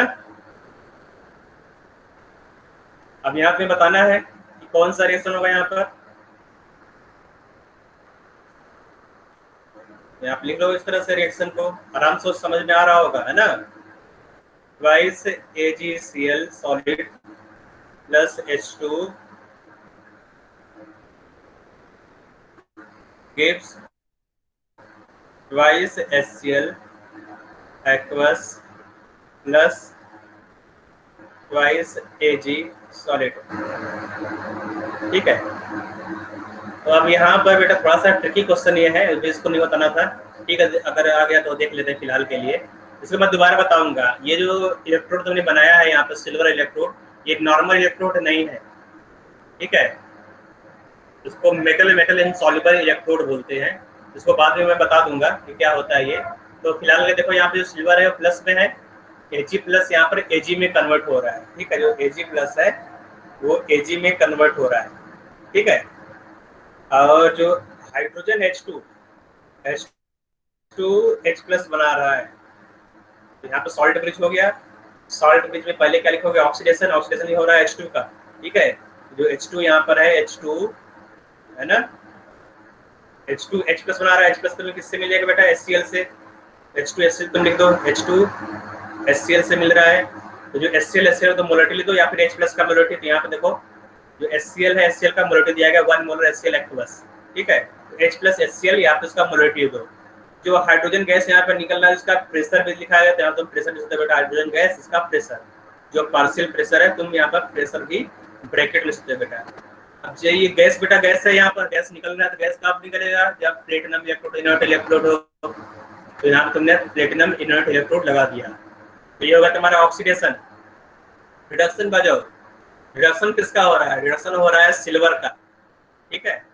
जो सिल्वर है Ag प्लस कन्वर्ट हो रहा है Ag में, ठीक है। Ag सॉलिड में कन्वर्ट हो रहा है ना। तो जो Ag प्लस है, Ag प्लस तुम्हें कैसे मिलेगा, Ag प्लस तो नॉर्मली तो है नहीं यहाँ पर, देखो क्योंकि ये सॉलिड है ना, एक्वस तो है नहीं। तो ये AgCl से मिलता है, AgCl, और AgCl सॉलिड है, ठीक है। तो यहाँ पर जो AgCl है वो सॉलिड है।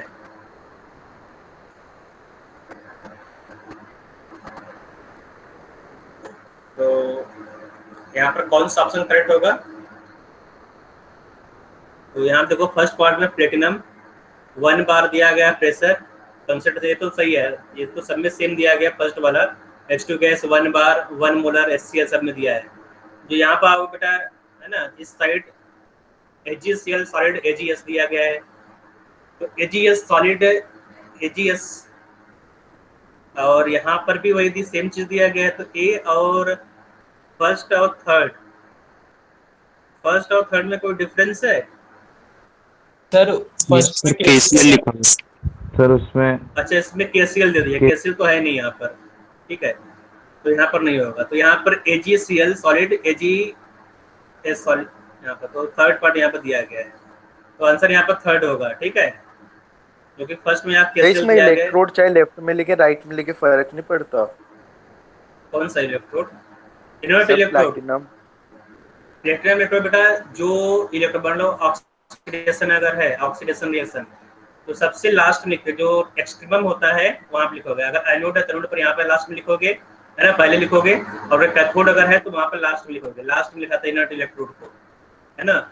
जो इनर्ट इलेक्ट्रोड लास्ट में आएगा, या तो सबसे पहले आएगा तो लास्ट में आएगा। एनोड पर सबसे पहले आएगा और कैथोड में सबसे लास्ट में आएगा इनर्ट इलेक्ट्रोड।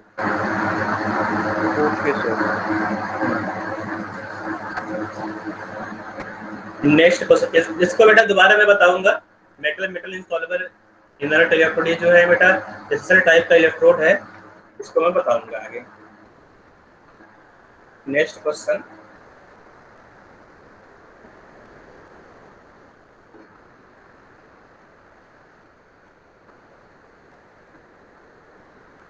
यहाँ पर देखो, a hypothetical chemical cell reaction is shown by given reaction।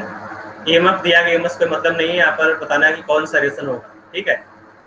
तो बस सेल रिएक्शन लिखना है यहाँ पर, तो आई पे से रिप्रेजेंटेशन दिया गया है और सेल रिएक्शन पूछ रहा है ना। तो अब यहाँ पर देखो इसको कैसे सॉल्व करोगे, इसको बनाना है तुम्हें आना चाहिए। बी प्लस क्या बना रहा है यहाँ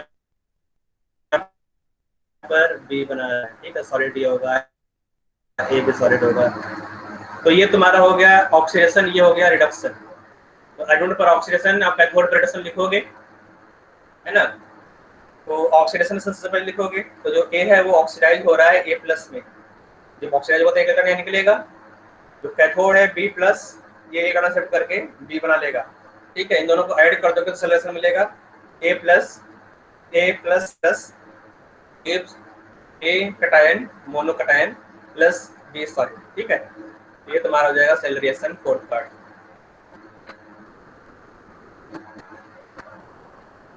ये तो बहुत ही आसान क्वेश्चन था।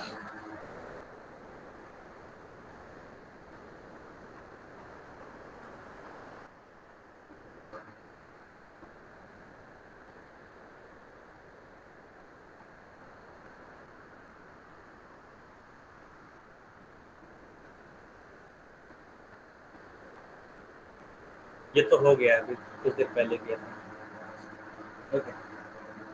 तो इसके बाद हम लोगों को आगे देखना है कि आगे डेल्टा जी और डेल्टा ई में रिलेशन क्या है, मेजरमेंट ऑफ इलेक्ट्रोड पोटेंशियल, ठीक है। इसको देखते हैं, मेजरमेंट ऑफ इलेक्ट्रोड पोटेंशियल। तो अगर कोई सेल दिया गया है तो सेल का इलेक्ट्रोड पोटेंशियल तुम कैसे मेजर करोगे, ठीक है। इलेक्ट्रोड पोटेंशियल तुम कैसे मेजर करते हो, तो देखो बेटा, जो इलेक्ट्रोड पोटेंशियल है, electrode potential is the relative tendency of anode to oxidise and cathode to reduce, ठीक है। दोनों का रिलेटिव टेंडेंसी को ये मेजर करता है जो सेल रिएक्शन है। तो कैथोड पर क्या होगा बेटा, कैथोड पर ऑक्सीडेशन होगा, सॉरी कैथोड पर रिडक्शन होगा, और एनोड पर ऑक्सीडेशन होगा। तो ई सेल, अगर ई नॉट सेल बोलते हैं तो ये क्या होगा, standard state electrode potential. So standard state electrode potential और cell potential is equal to the E naught cell, ठीक है, ई नॉट सेल। तो E naught cell is equal to E naught of half cell, यहाँ पे लिखोगे तो half cell क्या लिखोगे, जो कैथोड है, कैथोड पर रिडक्शन होगा और एनोड पर ऑक्सीडेशन होगा। तो यहाँ पर मैं ले दे रहा हूँ ऑक्सीडेशन, ऑक्सीडेशन को मैं शॉर्ट फॉर्म में ऑक्स दे रहा हूँ। तो ऑक्सीडेशन कहाँ पर होगा, एनोड पर, ठीक है, plus E naught of reduction, reduction को मैं रेड लिख दे रहा हूँ। तो रिडक्शन कहाँ पर होगा बेटा, कैथोड पर, ठीक है। तो दोनों का जो रिलेटिव टेंडेंसी उसको ऐड कर दो। एनोड पर ऑक्सीडेशन होगा तो ऑक्सीडाइजिंग प्रॉपर्टी या ऑक्सीडाइजिंग एबिलिटी, और कैथोड रिडक्शन होगा तो दोनों का तुमने सम कर दिया, जो इलेक्ट्रोड पोटेंशियल उसको सम कर दो तो सेल पोटेंशियल मिल जाएगा, सेल रिएक्शन का जो पोटेंशियल मिल जाएगा। तो ये नॉट में मालूम है बेटा, है ना। तो स्टैंडर्ड स्टेट क्या होता है तुम्हें मालूम है, स्टैंडर्ड स्टेट। तो स्टैंडर्ड स्टेट यहाँ पर होगा टेम्परेचर, कितना होगा बेटा टेम्परेचर स्टैंडर्ड स्टेट में, 25 डिग्री सेल्सियस, ठीक है। प्रेशर कितना होगा, प्रेशर जो पार्शियल प्रेशर होता है बेटा 1 बार या 1 एटीएम में तुम यहाँ दे सकते हो, 1 एटीएम, ठीक है। अप्रॉक्सीमेटली दोनों सेम होता है, बहुत ज़्यादा डिफरेंस नहीं होता 1 बार और 1 एटीएम में, थोड़ा स्लाइटली डिफरेंस होता है। तो जो प्रेशर है 1 एटीएम, ठीक है। और थर्ड यहाँ पर है कंसंट्रेशन। तो कंसंट्रेशन कितना होता है बेटा स्टैंडर्ड स्टेट में, 1 मोलर, याद रखना, ठीक है। 1 molar concentration, partial pressure 1 ATM और टेम्परेचर 25 डिग्री सेल्सियस, ठीक है। तो ये स्टैंडर्ड स्टेट होता है। तो स्टैंडर्ड स्टेट में जो सेल पोटेंशियल है, E naught cell is equal to E naught oxidation potential at anode plus reduction potential at cathode. अब बेटा क्या होता है कि जो टेबुलर फॉर्म में डेटा दिया रहता है उसमें केवल रिडक्शन पोटेंशियल दिया रहेगा, ठीक है, केवल रिडक्शन पोटेंशियल दिया रहेगा, ऑक्सीडेशन पोटेंशियल नहीं दिया रहता है ना। तो अगर एनोड का रिडक्शन पोटेंशियल दिया गया है तो ऑक्सीडेशन पोटेंशियल कैसे बनाओगे, मैनेज कर दो, आपका साइन चेंज कर देंगे, बिल्कुल साइन चेंज कर दोगे केवल, ठीक है। So E naught cell is equal to minus of, ठीक है, minus of E naught of reduction potential at anode, ठीक है। तो अब ये माइनस कर तो क्या होगा, ये ऑक्सीडेशन पोटेंशियल हो जाएगा एनोड पर, क्योंकि ये माइनस साइन के साथ है ना, plus E naught of reduction potential at cathode, ठीक है। तो अब देखो यहाँ पर रिडक्शन है, यहाँ पर भी रिडक्शन है, तो अब यहाँ पर रिडक्शन को तुम ड्रॉप कर, जो सबस्क्रिप्ट है उसको ड्रॉप कर सकते हो। So E naught of cell is equal to, plus वाले को मैं पहले लिख रहा हूँ, माइनस वाले को बाद में लिख दे रहा हूँ, ठीक है। तो E naught at cathode minus E naught at anode, ठीक है। तो ये तुम्हारा हो जाएगा सेल पोटेंशियल, इलेक्ट्रोड पोटेंशियल, जो इलेक्ट्रोड पोटेंशियल है E naught at cathode minus E naught at anode. तो ये एनसीईआरटी में दिया गया है, एनसीईआरटी ना, एनसीईआरटी में ये वाला क्वेश्चन दिया गया है, लेकिन हम लोग इसको फॉलो ना करके हम लोग इस मेन क्वेश्चन को फॉलो करेंगे, क्योंकि यही से डिराइव हुआ है, तो इसको फॉलो करोगे, है ना। तो जो इलेक्ट्रोड पोटेंशियल है, electrode potential is the ability of anode to oxidise and cathode to reduce, दोनों को सम कर दो तो ई नॉट सेल मिल जाएगा, ठीक है। तो उसमें कोई कंफ्यूजन नहीं होना चाहिए, तो तुम जो भी करो कोई दिक्कत नहीं, चाहे तुम, अगर तुम्हें लास्ट वाला याद अच्छा लगा तो लास्ट वाला याद करो, लेकिन फर्स्ट वाला याद करोगे तो हर एक क्वेश्चन हो जाएगा, ठीक है। ये तुम्हारा इलेक्ट्रोड पोटेंशियल हो गया। अब देखो बेटा, जो इलेक्ट्रोड पोटेंशियल है ये आता कैसे है, यहाँ पर इलेक्ट्रोड पोटेंशियल है ना, हम लोग कैसे यहाँ पर मेजर करेंगे, क्या होता है ये, इसको हम लोग आगे देखेंगे, ठीक है। तो यहाँ पर है relation between delta G and delta E. तो डेल्टा जी और डेल्टा जी ई है, इसको कैसे तुम कोरिलेट करोगे, है ना। तुम्हें मालूम है डिक्रीज इन डेल्टा जी, जो डिक्रीज इन डेल्टा जी है ना, that will appear in the form of electrical energy. ये क्या हो बेटा, मैक्सिमम इलेक्ट्रिकल वर्क होगा, delta G equal to maximum, maximum electrical work, electrical work ये होता है, ठीक है। Delta G equal to decrease in delta G equal to maximum electrical work. और तुम्हें मालूम है जो इलेक्ट्रिकल वर्क होता है वो क्यूवी होता है, पढ़ा है बेटा फिजिक्स में, charge multiplied by potential, charge को अगर पोटेंशियल से मल्टीप्लाई कर दो हो जाएगा इलेक्ट्रिकल वर्क। तो delta G equal to electrical work, है ना।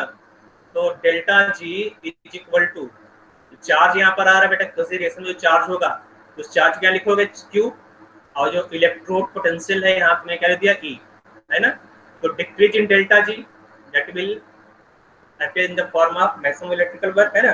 तो डेल्टा जी यहाँ पर क्या होगा बेटा, Q E, again delta G equal to जो चार्ज यहाँ पर है ना, वो इलेक्ट्रॉनिक चार्ज है। तो अगर इलेक्ट्रॉन n मोल इलेक्ट्रॉन यहाँ पर आ रहा है बेटा, तो क्यू क्या होगा, nf होगा, क्यू इज इक्वल टू क्या होगा बेटा, nf, है ना। f क्या फ्राइडे, n क्या बेटा, नंबर ऑफ मोल्स, ठीक है, nfe आपने ये ले दिया। तो delta G is equal to minus nfe, where n is equal to number of moles of electron, electron in reaction, ठीक है, transferred in the reaction, number of moles of electron transferred in reaction, and F क्या बेटा, 96500 coulomb. ये क्या है यहाँ पर, ये है सेल पोटेंशियल या इलेक्ट्रोड पोटेंशियल, ठीक है, ये यहाँ पर है इलेक्ट्रोड पोटेंशियल।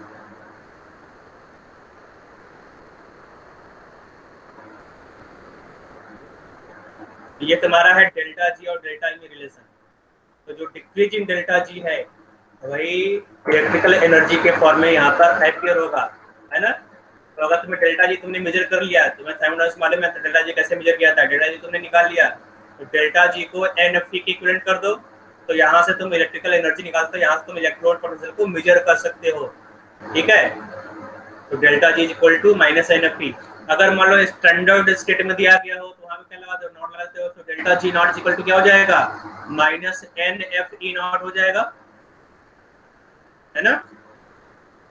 अगर स्टैंडर्ड स्टेट की बात करते हो तो delta G not will be minus NFE not हो जाएगा, ठीक है।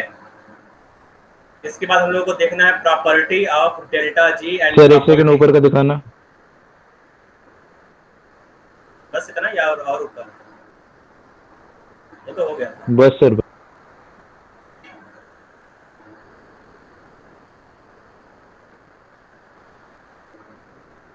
ये फैराडे है, 1 Faraday is equal to 96500 coulomb, इसी लिखा है कूलम। ये यहाँ पर इलेक्ट्रोड पोटेंशियल है, E is equal to electrode potential.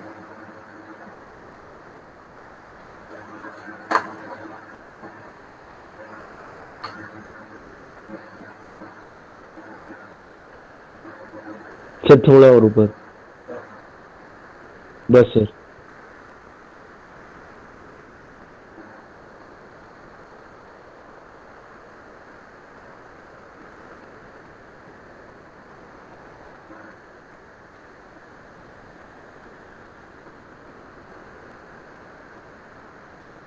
Delta G क्या है? मैक्सिमम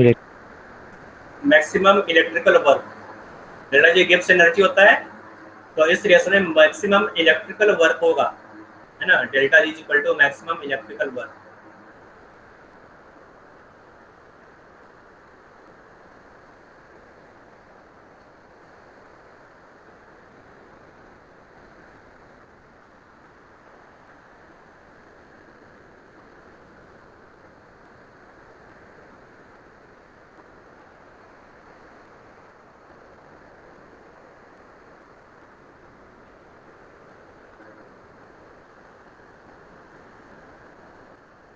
आगे बढ़े बेटा। Yes. Property of delta G, ठीक है। तो डेल्टा जी प्रॉपर्टी में देखना है यहाँ पर। तो तुमने पढ़ा होगा क्लास 11th में थर्मोडायनेमिक्स में डेल्टा जी की प्रॉपर्टी, है ना। तो डेल्टा जी क्या होता है बेटा? डेल्टा जी एक्सटेंसिव प्रॉपर्टी या इंटेंसिव, ये बताओ। डेल्टा जी क्या होता है बेटा? एक्सटेंसिव प्रॉपर्टी होता है ना, extensive property. Extensive property delta G extensive property होगा।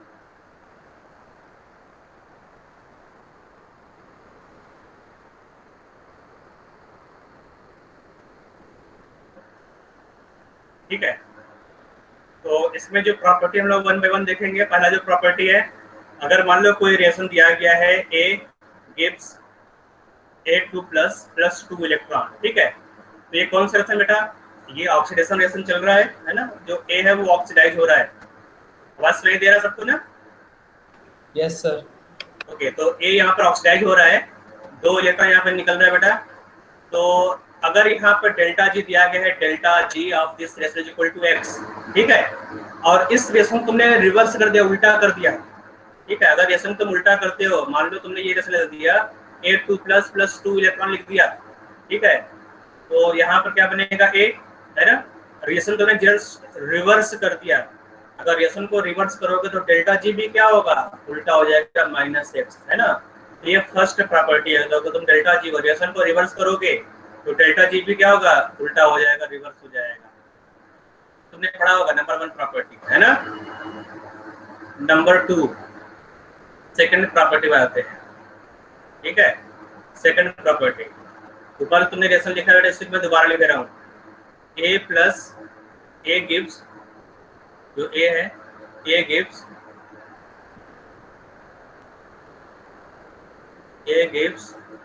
A2 plus 2 electron and delta G for this reaction is equal to x। इस रिएक्शन को तुमने एक इंटीजर n से मल्टीप्लाई कर दिया है, कोई किसी नंबर से, या फ्रैक्शन कोई भी नंबर हो, तुमने n से मल्टीप्लाई कर दिया। Na gives Na2 प्लस, है ना। n से मल्टीप्लाई कर दिया तो क्या होगा? Na2 प्लस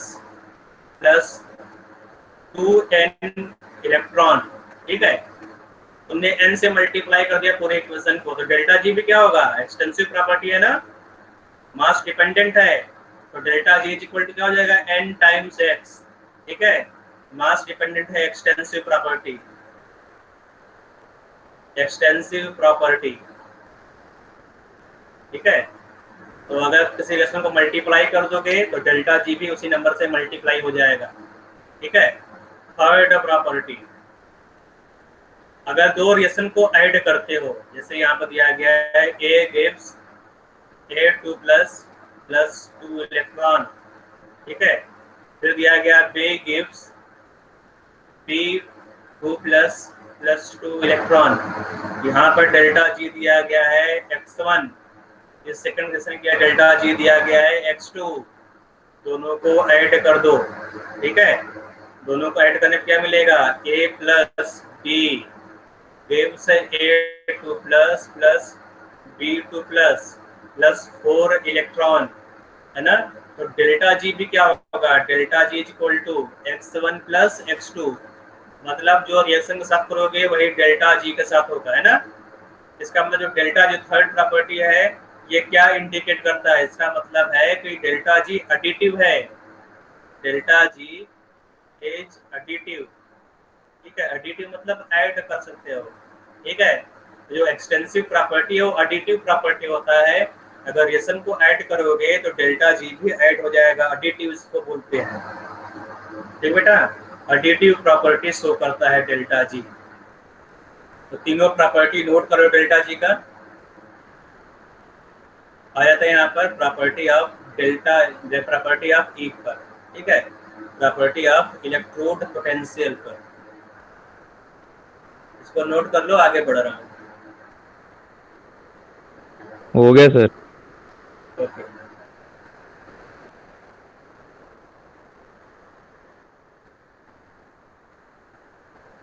तो जो ये बेटा इलेक्ट्रोड पोटेंशियल है ना, इसका फर्स्ट प्रॉपर्टी देखो, फर्स्ट प्रॉपर्टी तो सेम है ना। अगर कोई रिएक्शन दिया गया हो A gives A2 plus 2 electron and E of this reaction is equal to x volt, ठीक है, E दिया गया इलेक्ट्रोड पोटेंशियल x वोल्ट, तुमने इस रिएक्शन को उल्टा कर दिया, रिएक्शन को रिवर्स कर दिया, A2 plus 2 इलेक्ट्रॉन, है ना, क्या देगा ये, तो A2 plus 2 electron gives A, तो यहाँ पर क्या होगा बेटा, इसका उल्टा हो जाएगा -x, मतलब अगर ऑक्सीडेशन पोटेंशियल x है तो रिडक्शन पोटेंशियल क्या हो जाएगा, -x, सेम रिएक्शन का रिडक्शन पोटेंशियल -x हो जाएगा, ठीक है। तो फर्स्ट प्रॉपर्टी दोनों का, डेल्टा G और डेल्टा E दोनों का सेम होगा। सेकंड प्रॉपर्टी पे आते हैं, है ना। सेकंड प्रॉपर्टी, तुमने यहाँ पर रिएक्शन लिखा A gives A2 plus 2 electron and electrode potential for this reaction is equal to x, है ना। और इस पूरे रिएक्शन को तुमने n से मल्टीप्लाई कर दिया, n टाइम्स कर दिया, तो रिएक्शन को n से मल्टीप्लाई कर दिया, n times A gives n times A2 plus n times 2 electron, है ना। तो यहाँ पर E क्या होगा, x, यहाँ पर x होगा, है ना। यहाँ पर तुम E को x से n से मल्टीप्लाई नहीं करोगे, क्योंकि यहाँ पर जो E है वो इंटेंसिव प्रॉपर्टी है, इंटेंसिव, याद रखो, जो E है, E यहाँ पर इलेक्ट्रोड पोटेंशियल इंटेंसिव प्रॉपर्टी है, ये मास डिपेंडेंट नहीं है। अगर मास को इंक्रीज कर दोगे तो इलेक्ट्रोड पोटेंशियल उतना ही रहेगा, इंक्रीज नहीं होगा, डिक्रीज नहीं होगा, ठीक है, कोई चेंज नहीं होगा इलेक्ट्रोड पोटेंशियल में। इसका तुम प्रूफ भी दे सकते हो, ठीक है।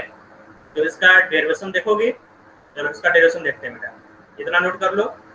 तो अब यहाँ पे देखो, इसको मैं रिएक्शन नंबर 1 लिख रहा हूँ, सेकंड फर्स्ट, तो ये सेकंड कर दे रहा, ठीक है। तो फ्रॉम फर्स्ट, ठीक है, तो from first delta G of the reaction, अगर डेल्टा G तुम्हें निकालना हो फर्स्ट रिएक्शन का, तो delta G equal to -NFE होता है ना, -NFE। तो यहाँ पर n का वैल्यू कितना है, 2 दिया गया है ना। तो यहाँ पर मैं दोनों पर n कॉमन हो जाएगा, तो मैं यहाँ पर x कर दिया, ठीक है, ताकि प्रॉब्लम हो, क्योंकि यहाँ पर तुमने n से मल्टीप्लाई किया, रिएक्शन में मैं n लिया था, तो यहाँ पर मैं इसे दे रहा हूँ, delta G equal to -XFE होगा, ठीक है। And for this reaction x equal to यहाँ पर 2 दिया गया है, 2 मोल इलेक्ट्रॉन, तो डेल्टा G क्या होगा बेटा, delta G equal to -2FE, relation number 1, ठीक है। तो अब सेकंड से बता बेटा, सेकंड में क्या हुआ, सेकंड में रिएक्शन को तुमने n से मल्टीप्लाई कर दिया, n से, एक इंटीजर n से मल्टीप्लाई कर दोगे, तो जो डेल्टा जी है, delta G for second reaction will be, है ना, n times delta G of first. जो फर्स्ट रिएक्शन तुमने डेल्टा जी निकाला वही होगा बेटा, delta G of 1 is equal to minus X F है, तुमने फर्स्ट रिएक्शन का डेल्टा जी निकाला है यहाँ पर, ठीक है। जो सेकंड रिएक्शन का डेल्टा जी क्या होगा, delta G of second reaction equal to n times delta जी। ये मालूम है बेटा, डेल्टा जी अगर किसी इक्वेशन को तुमने n से मल्टीप्लाई कर दिया तो डेल्टा जी भी उसी नंबर से मल्टीप्लाई हो जाएगा, n से मल्टीप्लाई हो गया, ठीक है। Again delta G is equal to n times delta G of first, है ना, तो डेल्टा जी ऑफ फर्स्ट क्या है, तुमने यहाँ पे -2 FE -2 यहाँ पर रख दोगे, रख दिया सर। ठीक है, -2 FE,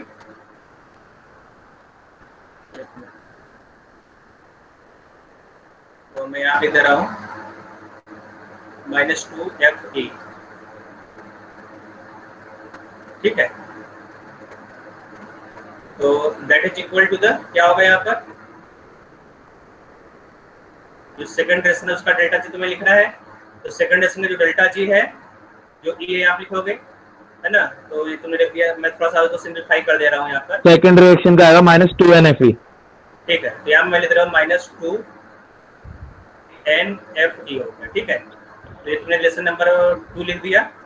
अब जो सेकंड रिएक्शन है उसका डेल्टा जी निकालना, delta G is equal to -XFE, है ना, तो यहाँ से तुम्हें ई निकाला, तो यहाँ पर XFE, यहाँ जो ई है यहाँ पर सेल्फ रेफरेंस तुमने यहाँ पर E2 कर दिया, ठीक है। यहाँ पर जो सेल्फ रेफरेंस E2 मान लेते हैं, सेकंड रिएक्शन का जो सेल्फ रेफरेंस E2 है, तो E2 तुम्हें निकालना है, ठीक है। तो x का वैल्यू क्या होगा यहाँ पर, तो delta G of 2 is equal to -XFE, ठीक है। तो x का वैल्यू यहाँ पर 2n है, तो -2NF इवन, तो यहाँ से सब कैंसिल हो जाएगा। देखो यहाँ पर जो सेकंड और थर्ड है, यानी वो second, from second and third, ठीक है, -2NFE is equal to -2N mummy एक गिलास लाना, E2। मन कर रहा है कोल्ड ड्रिंक पीने फ्रॉम का। हियर बेटा माइक तुम्हारा ऑन है, ठीक है, जो कैंसिल हो उसको कैंसिल कर दो। So from here E2 is equal to E, ठीक है। तो मतलब अगर तुमने रिएक्शन को x से मल्टीप्लाई कर दिया, n से मल्टीप्लाई कर दिया, तो जो सेल्फ पोटेंशियल वही रहेगा, चेंज नहीं होगा। यहाँ तुम्हें दिख रहा होगा E2 is equal to E। Sir जो आपने सेकेंड रिएक्शन के आगे delta G is equals to -XFE लिखा है, हाँ, सर वो वाला x और E2 वाला x दोनों अलग है या सेम है?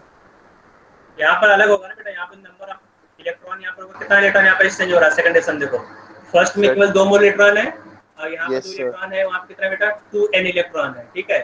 तो यहाँ पे जो इलेक्ट्रॉन 2n है, तो दोनों अलग अलग होगा। सर नहीं सर, जो ऊपर आपने सेकेंड रिएक्शन लिखा है ये वाला इंटेंसिटी के x, नीचे, ये जो x है यहाँ पर, यस सर, और जो उधर डेल्टा जी के बाद लिखा है दोनों अलग है? डेल्टा जी के बाद ये जो x लिखा है, नहीं ये दोनों अलग है बेटा, यहाँ पर फिर कंफ्यूजन हो गया। मैं यहाँ पर y ले लो बेटा, है ना, यहाँ पर y कर लो, यहाँ पर सर y लिया है मैंने, हो गया मेरा प्रूफ। हाँ ठीक है, y कर लो, दोनों अलग अलग है। Okay sir.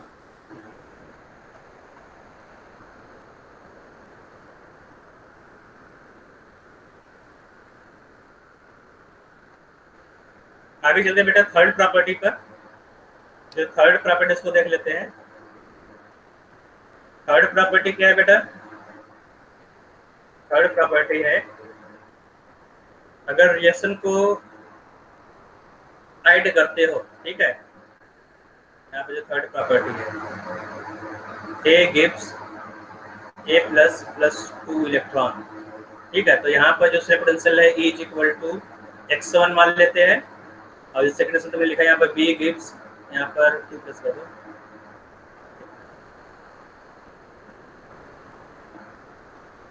B gives B2 plus plus 2 electron. यहाँ पर सेल्फ पोटेंशियल, यहाँ पर जो E है E is equal to x2, ठीक है। इन दोनों को ऐड करो, जब ऐड करोगे तो क्या मिलेगा, A plus B gives A2 plus plus B2 plus plus 4 electron and E is not equal to x1। ठीक है, यहाँ पे जो E है दूसरे पोटेंशियल, अगर ऐड करोगे सेल को, है ना, so E is not equal to x1 plus x2। ठीक है, मतलब कि ये एडिटिव नहीं है।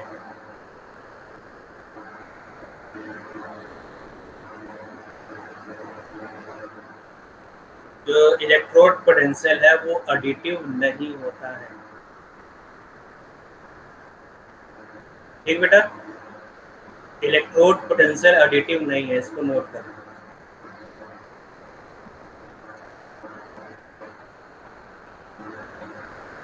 E is not non-additive property। लिख ले बेटा। आगे हम लोग चलेंगे नर्स्ट इक्वेशन पर। नर्स्ट इक्वेशन को डेराइव सर उसमें फिर E का वैल्यू क्या होगा? E का वैल्यू निकालेंगे, बताऊंगा मैं आगे, है ना। जो E है उसको कैसे निकालोगे बताऊंगा। देखो बेटा, चलो ये देख लो, चलो देख लेते हैं यहाँ पर E का वैल्यू क्या होगा। मैं बताता हूँ E का वैल्यू क्या होगा। देखो, जो डेल्टा E है वो एडिटिव नहीं है, तो E का वैल्यू क्या होगा यहाँ पर, है ना। तुम इस मेथड से नहीं निकाल सकते ऐड करके। ठीक है, मान लेते हैं एक रेशन यहाँ दिया गया है, एक ऊपर रेशन में दोबारा ले रहा हूँ, A gives A power n plus n electron. ठीक है, n प्लस, मैं यहाँ पर A लिख रहा हूँ क्योंकि n यहाँ पर कंफ्यूज करेगा। ठीक है, मैं n लिख दे रहा हूँ, A लिख दे रहा हूँ, A प्लस A इलेक्ट्रॉन। ठीक है, और मैं दूसरा रेशन यहाँ लिख दे रहा हूँ, B gives B power B plus B electron. तो इन दोनों रिएक्शन का तुम्हें इलेक्ट्रोड पोटेंशियल दिया रहेगा। जो फर्स्ट वाला है इसका इलेक्ट्रोड पोटेंशियल तुम्हें दिया रहेगा E इज इक्वल टू, है ना। यहाँ पर जो E दिया गया E1 में ले दे रहा हूँ, E1 इज इक्वल टू, मैं यहाँ पे कह रहा हूँ X ले रहा हूँ, है ना। और यहाँ पर जो इलेक्ट्रोड पोटेंशियल है E2, चलो इसको E1 E2 ही रहने दो। ठीक है, XY मत करो। यहाँ पर जो इलेक्ट्रोड पोटेंशियल है E1 है, यहाँ पर इलेक्ट्रोड पोटेंशियल E2 दिया गया है। ठीक है, तो अब इन दोनों रेशन को ऐड कर दिया। ऐड करने में क्या बनेगा बेटा, A plus B gives A power A plus B power B plus A plus B electron. ठीक है, यहाँ पे चल रहा है। तो यहाँ पर जो इलेक्ट्रोड पोटेंशियल है वो क्या है, तुम्हें निकालना होगा। तो अब देखो बेटा, जो इलेक्ट्रोड पोटेंशियल वो एडिटिव प्रॉपर्टी नहीं है, लेकिन जो डेल्टा जी है वो एडिटिव होता है। ठीक है, डेल्टा जी जो है वो एडिटिव होता है, मतलब डेल्टा जी को हम ऐड कर सकते हैं। तो यहाँ पर हम दोनों रेशन के डेल्टा जी निकालेंगे, उसको ऐड करके थर्ड रेशन के डेल्टा जी में निकाल सकते हैं। ठीक है, जो फर्स्ट रेशन है उसके लिए डेल्टा जी निकालेंगे। डेल्टा जी, अब फर्स्ट रेशन क्या होगा बेटा, तो जो फॉर्मूला हम यूज करेंगे, delta G is equal to minus NFE ये होता है ना। तो यहाँ पर फर्स्ट क्वेश्चन में कितने इलेक्ट्रॉन का एक्सचेंज हो रहा है बेटा, A मोल्स इलेक्ट्रॉन का चेंज हो रहा है, तो minus A mole electron exchange हो रहा है। AFE1 इलेक्ट्रॉन पोटेंशियल यहाँ पर E1 है, AFE1 लिख दिया, रिलेशन नंबर 1 हो गया। यहाँ पर सेकंड के लिए तुमने लगाया बेटा डेल्टा G2, डेल्टा G2 क्या होगा बेटा, माइनस B टाइम्स FE2। ठीक है, तो हो जाएगा सेकंड रिलेशन। थर्ड के लिए क्या होगा बेटा, डेल्टा G1, यहाँ पर देखो delta G3 that is equal to the number of moles, कितने इलेक्ट्रॉन बेटा यहाँ पे एक्सचेंज हो रहा है, A plus B mole electron exchange हो रहा है ना। तो n के यहाँ पे क्या लिखोगे, A plus B mole of electron Fe3। ठीक है, हो जाएगा रिलेशन नंबर 3। तुम्हें मालूम है delta G3 is equal to delta G1 plus delta G2, है ना। ये मालूम है बेटा ये वाला रिलेशन? Yes sir. हाँ, तो अब क्या करोगे, डेल्टा G3 को यहाँ से रखोगे, डेल्टा G1 को यहाँ से रखोगे, डेल्टा G2 को यहाँ से रखोगे। तो delta G3 is equal to minus A plus B FE3। Delta G1 क्या होगा यहाँ पर, minus A times FE1। Delta G2 value क्या होगा, माइनस B टाइम्स FE2। ठीक है, लिख दिया। जो कैंसिल हो रहा है उसको कैंसिल कर दो, जो कैंसिल हो रहा है यहाँ पर उसको कैंसिल कर दो। देखो यहाँ पर जो एफ है वो कैंसिल हो जाएगा, एफ एफ एफ जो फैराडे है कैंसिल हो गया, ठीक है। माइनस माइनस माइनस माइनस भी कैंसिल हो जाएगा, जो बच रहा है मैं लिख रहा हूँ A plus B E3 is equal to A1 plus B2 upon A plus B। E2 है ना, तो यहाँ से E3 मिल जाएगा, E3 is equal to E1 plus E2 divide by A plus B, ठीक है। तो इस तरह से हम लोग किसी भी रिएक्शन का डेल्टा E या फिर E निकालेंगे। अगर रिएक्शन को ऐड करोगे तो इलेक्ट्रोड पोटेंशियल इसी मेथड से निकाला जाता है ना। नोट कर लो यहाँ पर।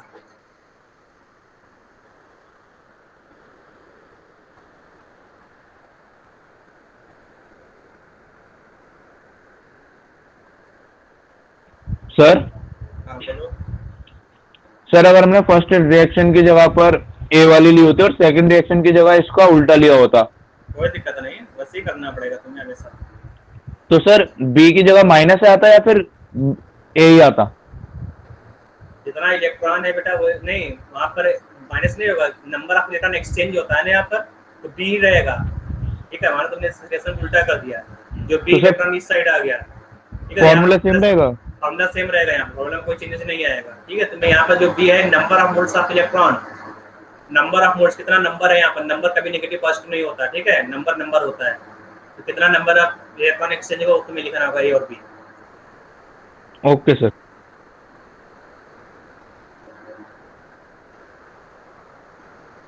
ओके बेटा, तो आगे सर चलते हैं। तो ये ई रिडक्शन वाली आई है ना, यहाँ पर ई क्या है बेटा, यहाँ पर दोनों का ऑक्सीडेशन हो रहा है ना, यहाँ पर ये भी ओके ऑक्सीजन है, बी भी ओके ऑक्सीडाइज हो रहा है। Okay okay okay. अलग अलग रिएक्शन के लिए अलग बनेगा बेटा, मैंने दोनों ऑक्सीडेशन लिया, हो सकता है कि एक का ऑक्सीडेशन हो रहा है दूसरा रिडक्शन हो रहा हो, या फिर उसका दोनों का रिडक्शन हो रहा हो, है ना। तो दोनों ही केस में तुम यहाँ पर delta G delta G delta G बना के लिखोगे, और थर्ड में तुम रिएक्शन बनाओगे यहाँ फाइनल क्वेश्चन डेल्टा जी3 equal to delta G one plus delta G two. इसी तरह तुम हर रिएक्शन के लिए करोगे, मैं क्वेश्चन दूंगा, ठीक है, इसका बेस्ट जो क्वेश्चन है मैं दे दूंगा। आगे चलते बेटा, कुछ क्वेश्चन को कर लेते हैं क्योंकि नेक्स्ट क्वेश्चन हो नहीं पाएगा, टाइम कम है, तो एक दो क्वेश्चन कर लेते हैं।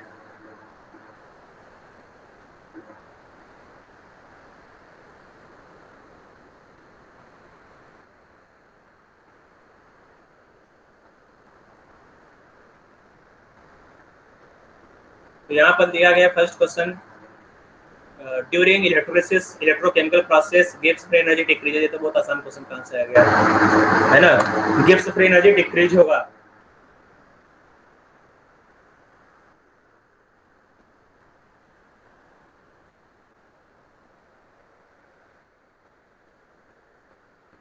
इस क्वेश्चन को देखो, the standard EMF of Daniell cell is 1.1 volt, maximum electrical work,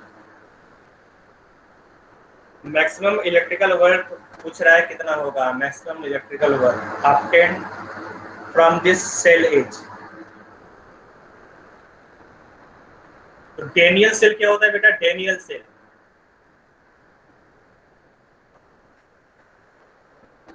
Daniel cell मालूम है, आप देखो सर जिंक वाले को कहते हैं। यहाँ पर डेनियल जिसमें सेल जिंक लिखा हुआ है, तो जो जिंक वाला सेल होता है, जो मैंने ऊपर सेल बनाया हुआ है ना, ये वाला सेल, ठीक है, जो वर्किंग सेल ये है, ये होता है डेनियल सेल। तो यहाँ से तुम्हें मिल जाएगा नंबर ऑफ मोल्स, कितना इलेक्ट्रॉन एक्सचेंज हो रहा है, ठीक है। डेनियल सेल में नंबर ऑफ इलेक्ट्रॉन कितना एक्सचेंज हो रहा है तुम्हें यहाँ से मालूम चल जाएगा। तो अब देखो यहाँ पर पूछ रहा है मैक्सिमम वर्क डन, तो मैक्सिमम वर्क डन कैसे निकाल दोगे, तो maximum work done -2 into f into 1.1 that is equal to delta G is equal to minus NFE, है ना। तो n का वैल्यू यहाँ पे कितना होगा, डेनियल सेल के लिए 2 होगा सर 2, ठीक है। तो delta G is equal to -2 multiplied by Faraday यहाँ पर 96500 और वोल्ट यहाँ दिएगा 1.10 वोल्ट। तो सॉल्व करोगे, ठीक है, तो कितना जाएगा, तो सॉल्व कर लेते हैं बेटा, है ना। तो यहाँ जाएगा 2 मल्टीप्लाइड बाई 96500 मल्टीप्लाइड बाई 1.1, ठीक है, 1.1। तो ये जूल में आएगा ऐसा यूनिट में, तो किलो जूल में कन्वर्ट कर दो तो 212.3 किलो जूल, ठीक है। तो ये होगा तुम्हारा मैक्सिमम वर्क डन, ठीक है, ये तुम्हारा मैक्सिमम वर्क डन हो जाएगा। तो माइनस साइन एफ से तुमने निकाल लिया। ये बेटा तो नेक्स्ट क्लास में आगे बढ़ेंगे हम लोग, ठीक है। अगर कोई डाउट है तभी पूछ सकते हो, नहीं तो नेक्स्ट क्लास में ही पूछ सकते हो, कोई डाउट है तो पूछो, कुछ क्वेश्चन आया तो।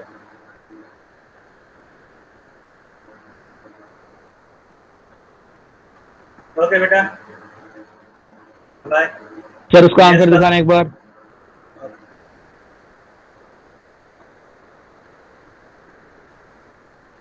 Okay sir.